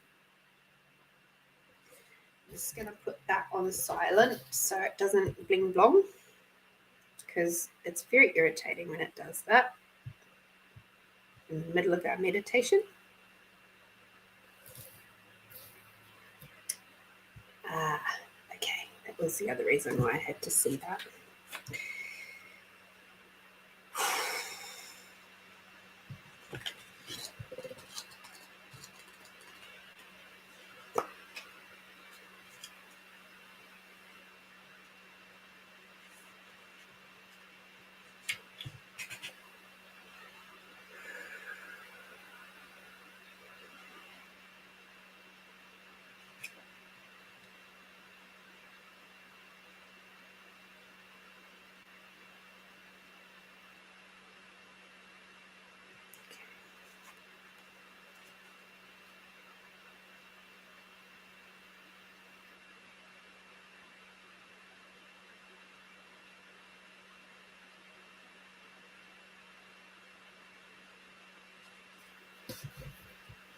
Interesting.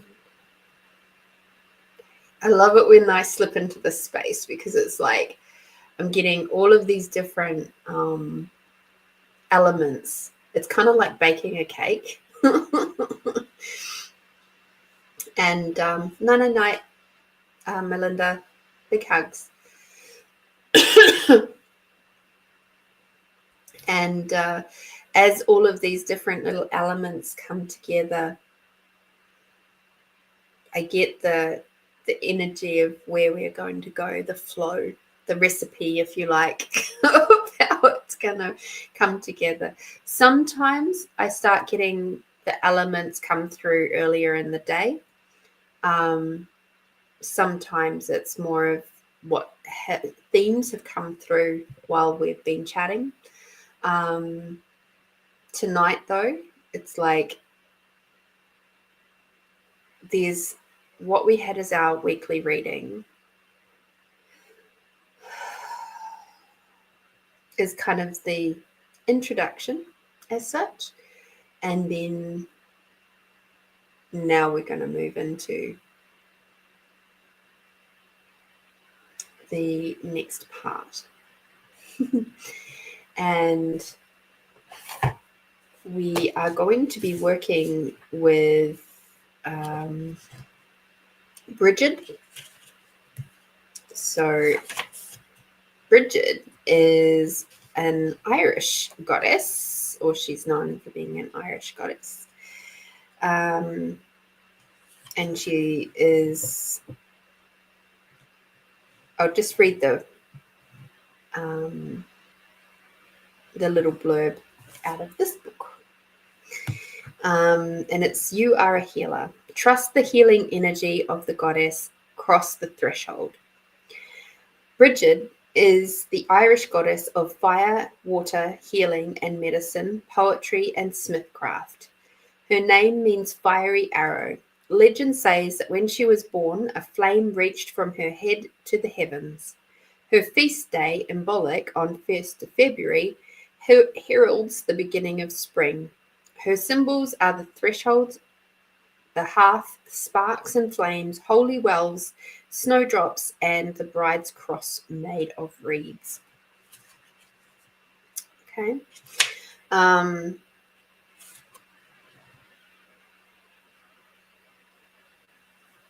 And the invocation for her is, healing energies flow through me from the goddess. It is safe to heal. All right. It just gives you a bit of a sense of who she is, if you're not aware of her. Let me see if I can find her quickly in this card deck for you.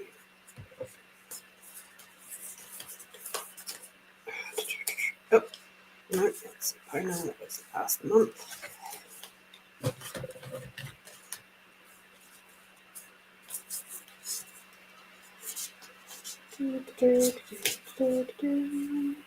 Bridget, there she is.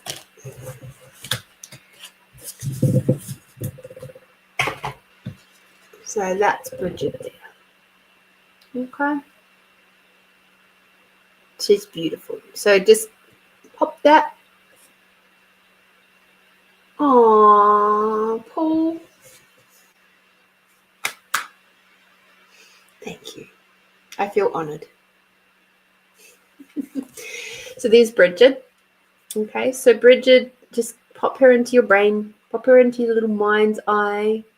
For Carrie Ann, if she's still floating around, take note, have a look at all the little parts and pieces so that you can recall her later.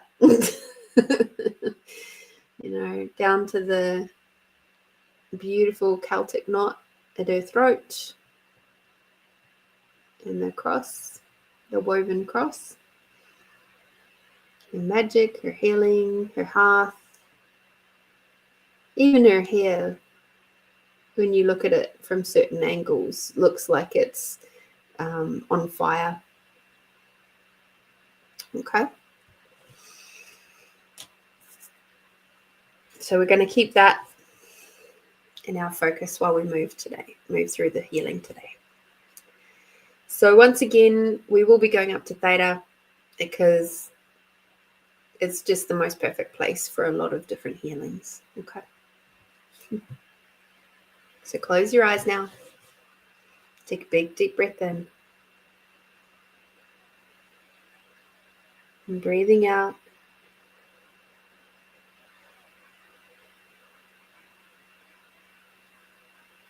Breathing in, bringing Mother Earth energy all the way up through your body.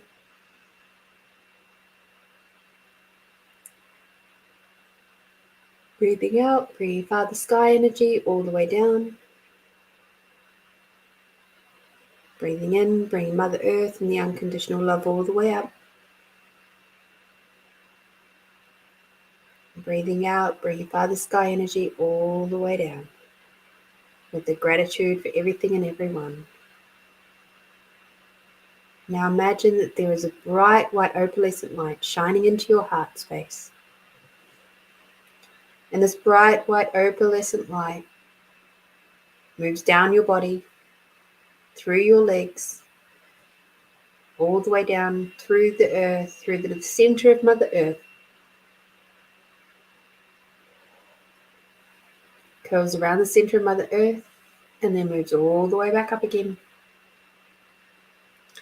Through the crystalline layers and whatever you require, whatever energies you require to have for this healing today.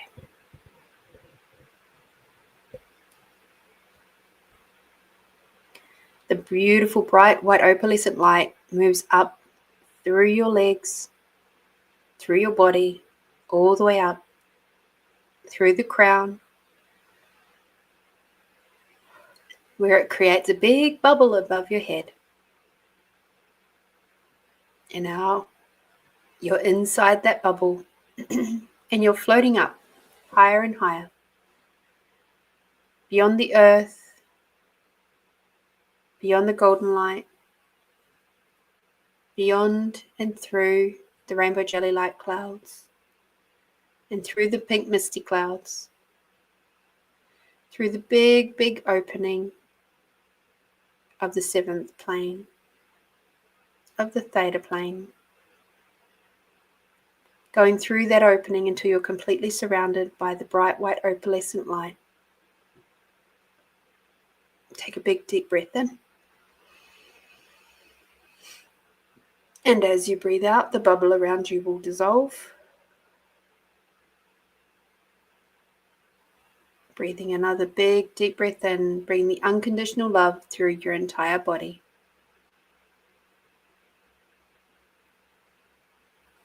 And breathing out and allowing any and all energies to disappear that are no longer required in this moment.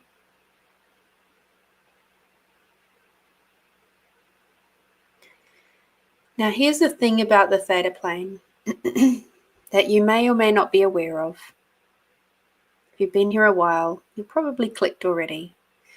The theta plane gives you instantaneous access to all of your own personal potency and power as a healer of yourself. Because you have the abilities here to tap into that without your ego, without your judgments, without anything else coming into play. And while we do work with the universe, creator, God, whatever you'd like to call it, at the end of the day, in truth, what you're working with is your higher self, which is part of your God self. You are your own healer in this space. The theta plane just gives you easier access to that. So keep that in mind. We now welcome in Bridget to guide us and support us in this healing today.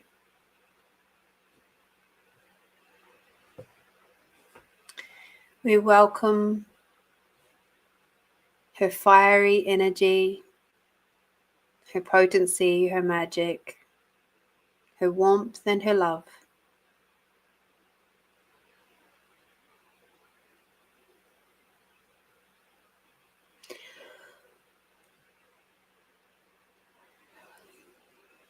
And with her comes a beautiful fire. An old-fashioned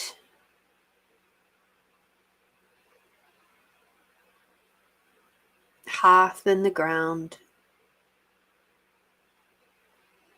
with a stone edging and places to sit around it, almost like a campfire, but this is inside a house.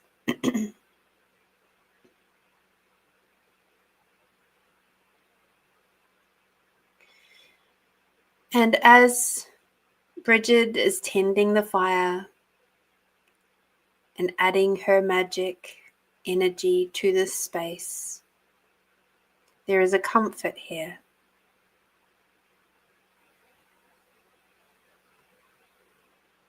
We now call in the energies of the sign of Aries in the form of the ram,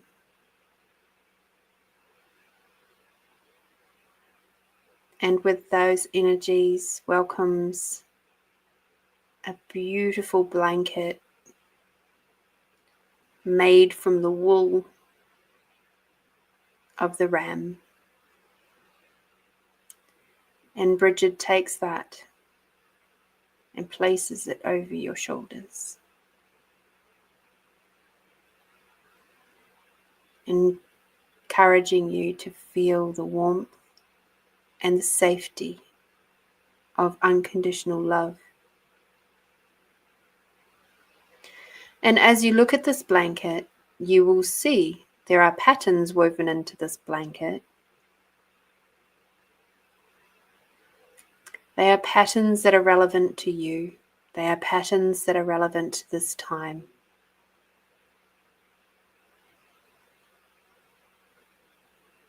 Somewhere in the motif will be a horse. Somewhere in the motif will be fire.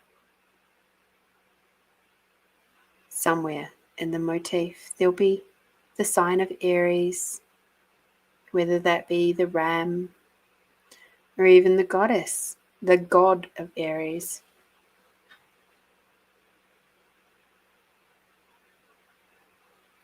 You may see a sun.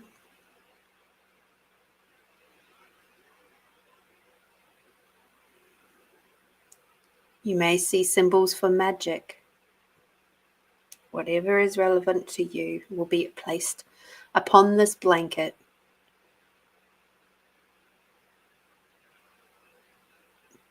so that you feel safe enough, nurtured enough, to be able to release whatever is in your heart that is preventing you from speaking up, from tuning into your heart. Whatever is holding you in pain from your childhood,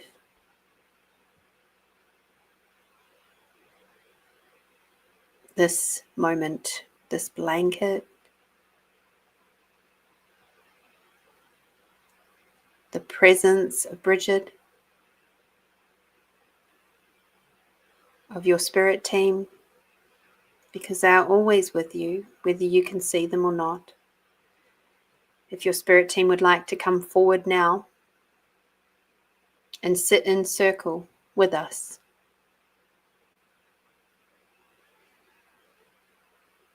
we welcome them now.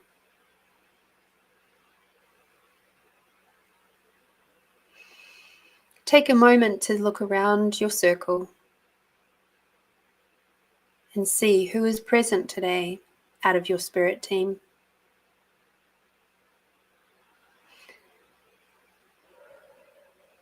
This can include family members that have passed. It may include pets that have passed on. It may include wise guides that you have in your team. It may include the odd friend or two.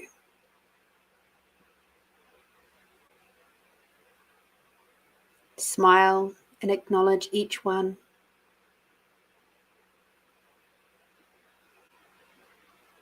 And as you do, notice how the energies of your heart connect with their energies of their hearts.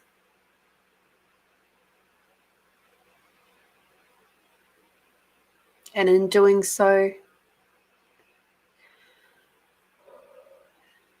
the energies create a big woven picture, a weaving of energies together over the fireplace.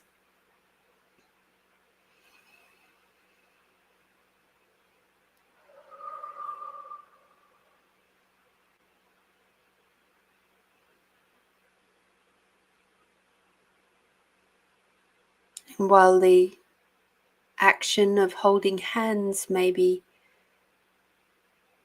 useful now, the weaving of the energies together to give you support and ultimate healing of yourself is more potent. But if you require their hands upon you or just to hold in circle, either way is fine.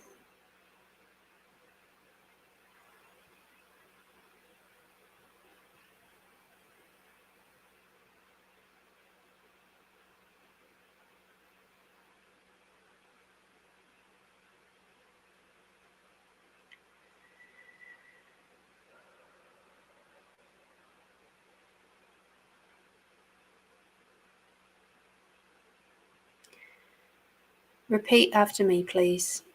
I command that all points of views and belief systems that I have that are preventing me from experiencing the peace and calm in my life that I truly desire be freed from my body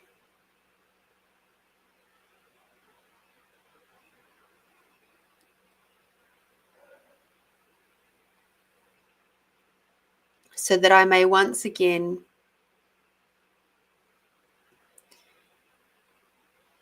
move freely with my inner child, experiencing the world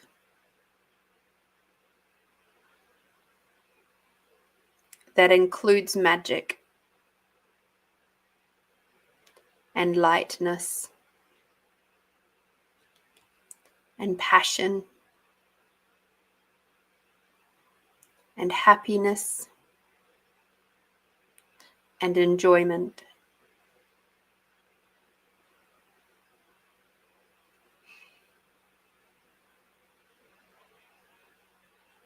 Where I can experience the world from the space of potent vulnerability,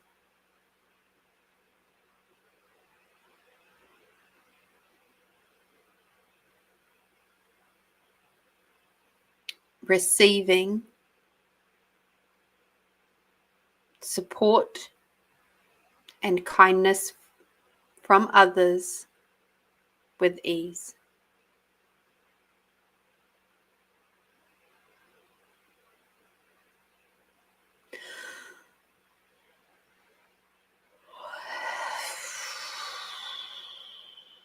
Thank you. Anything that doesn't allow me to experience all those things,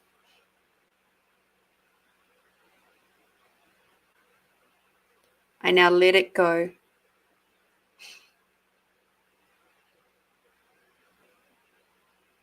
By the power of 3, perfect Trinity. It is done. It is done. It is done.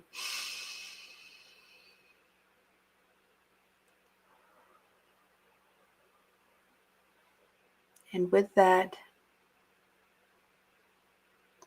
all of those energies, all those belief systems, all of the points of views and anything else that is not allowing you to feel all the love and the joyfulness and experiencing the world through and with your inner child, and to have the power and the potency of your vulnerability at your fingertips. Anything that is stopping you, whether it be from this lifetime or any other lifetime, dimension, reality or non-reality, is now moving out of your body, out of your system, sending it up to Creator, to the universe, to be cleansed and cleared and never, ever to return to you again.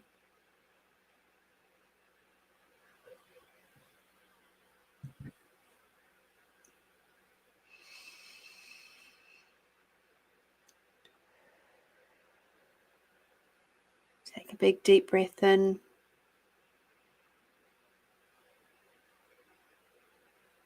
And now receive. Receive the unconditional love from your team, from Bridget, from the wool blanket, and from yourself. Perceive how the energy of your unconditional love for you is reflected back to you through your spirit team, through Bridget, through the universe, back to you.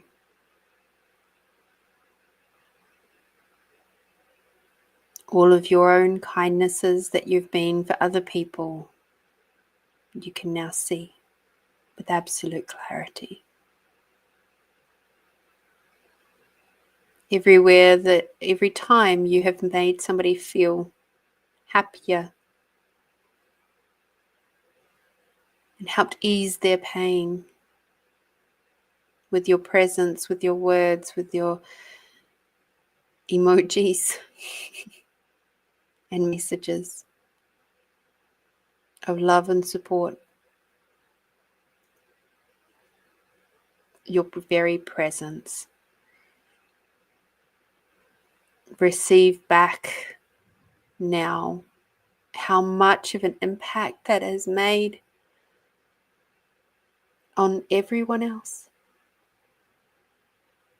Receive it, receive it, receive it. Just breathe it in. Don't resist it. Don't react to it. Just breathe it in, breathe it through your body.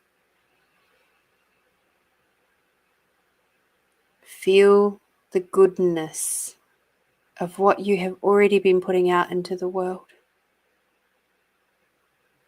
You are an incredible healer. You heal with your smile. You heal with your presence.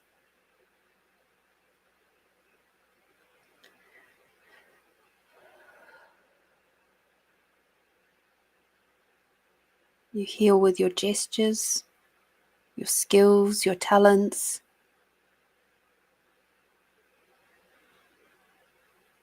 Because you wouldn't be listening to this right now if you weren't.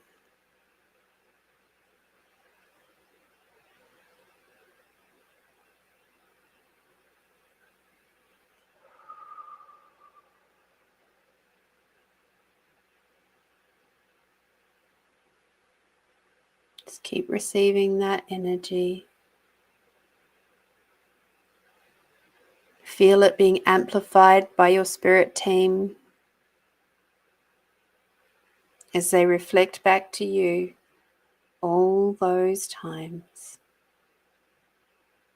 From when you were a little child and you looked out for other people,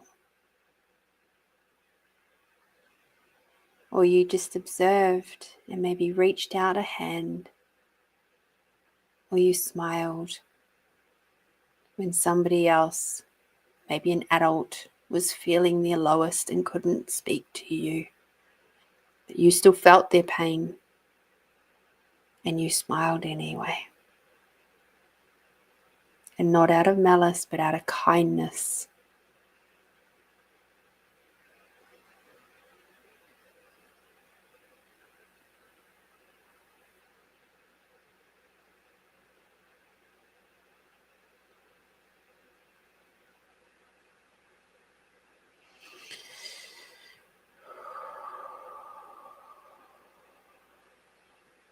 Keep breathing nice and deeply, right down to the bottom of your belly.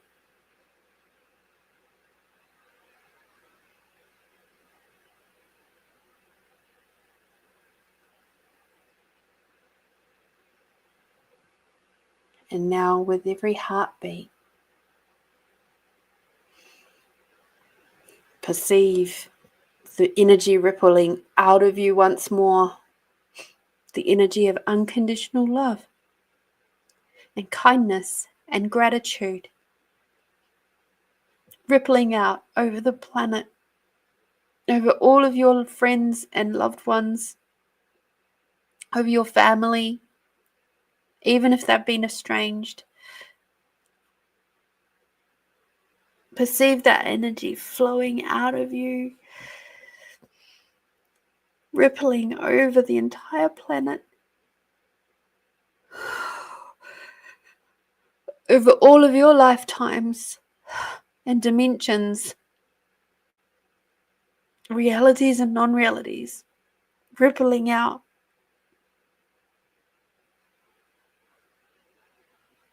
Keep breathing deeply.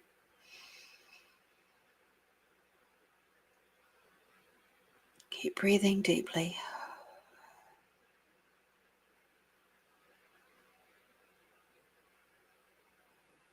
And once again,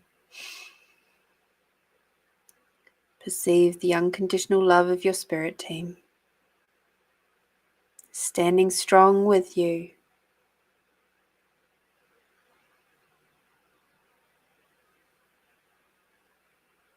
Being as strong and as steadfast as the old ancient oak tree.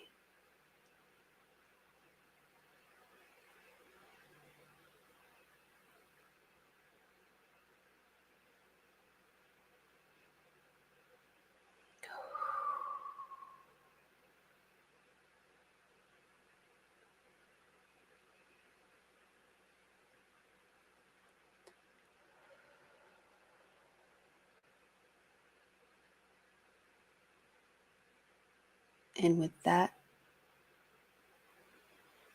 it is done. It is done. It is done.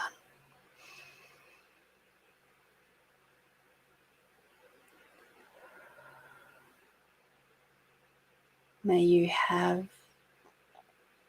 a beautiful week.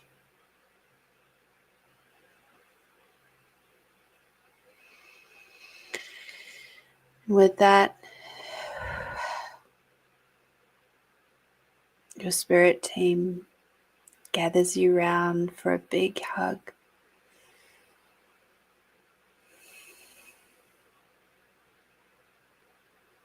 And then it's just you and Bridget and the fire.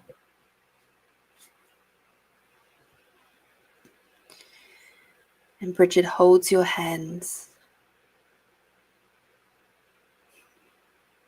and smiles gently,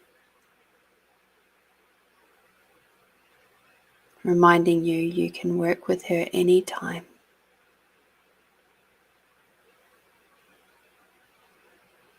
And that wherever you see a fire, a hearth, she's not far away.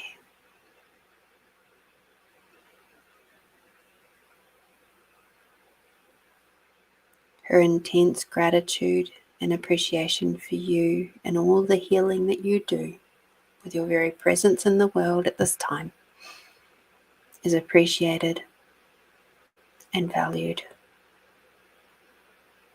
For you are indeed a healer of yourself as well as those around you and across the entire planet. And please never forget that. Bridget pulls you in for one final hug. You feel her heartbeat and your heartbeat.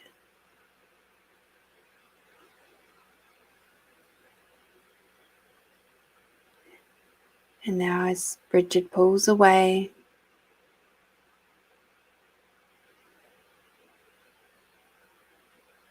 and very gently, Bridget and the fire disappear.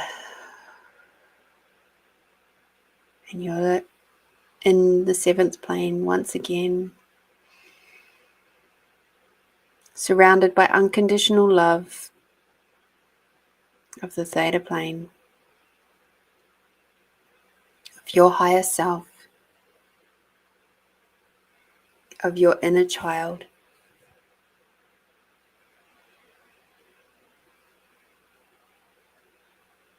You smile, place a hand on your heart and say thank you, thank you, thank you. It is done. It is done. It is done.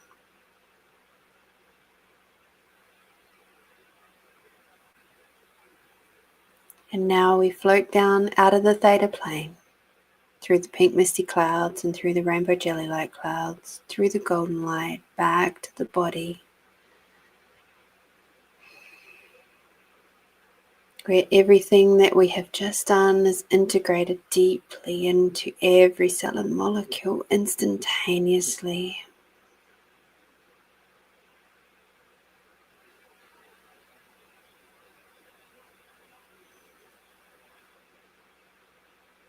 And now we're stepping underneath the big, beautiful crystalline waterfall. You feel the water flowing over and through your body, just washing away any other little fragments that are sitting there.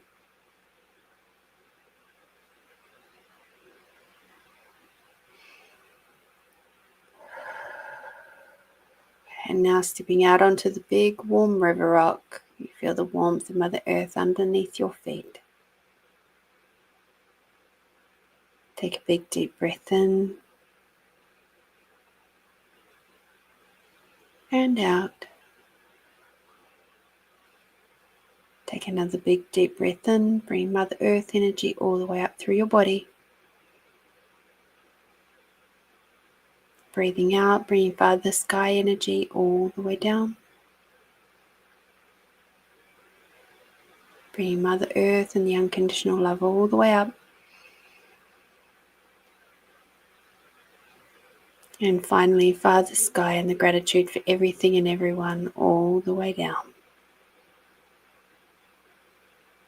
Beautiful. When you're ready, open your eyes.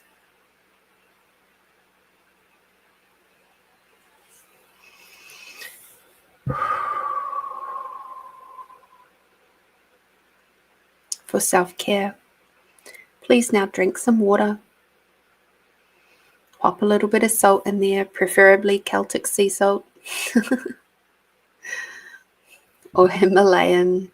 If you've got no Celtic, that's fine. Remember, for this week to come, find those places of peace and calm. Try to remind yourself to keep your thoughts light. Try not to get sucked into the trauma drama of stuff going on at the moment. Be pragmatic, prepare a little, but don't get caught up in the fear. Remember, you are a healer, you are amazing, and you got this. We've got this all together. We've been through this before. We'll do it again.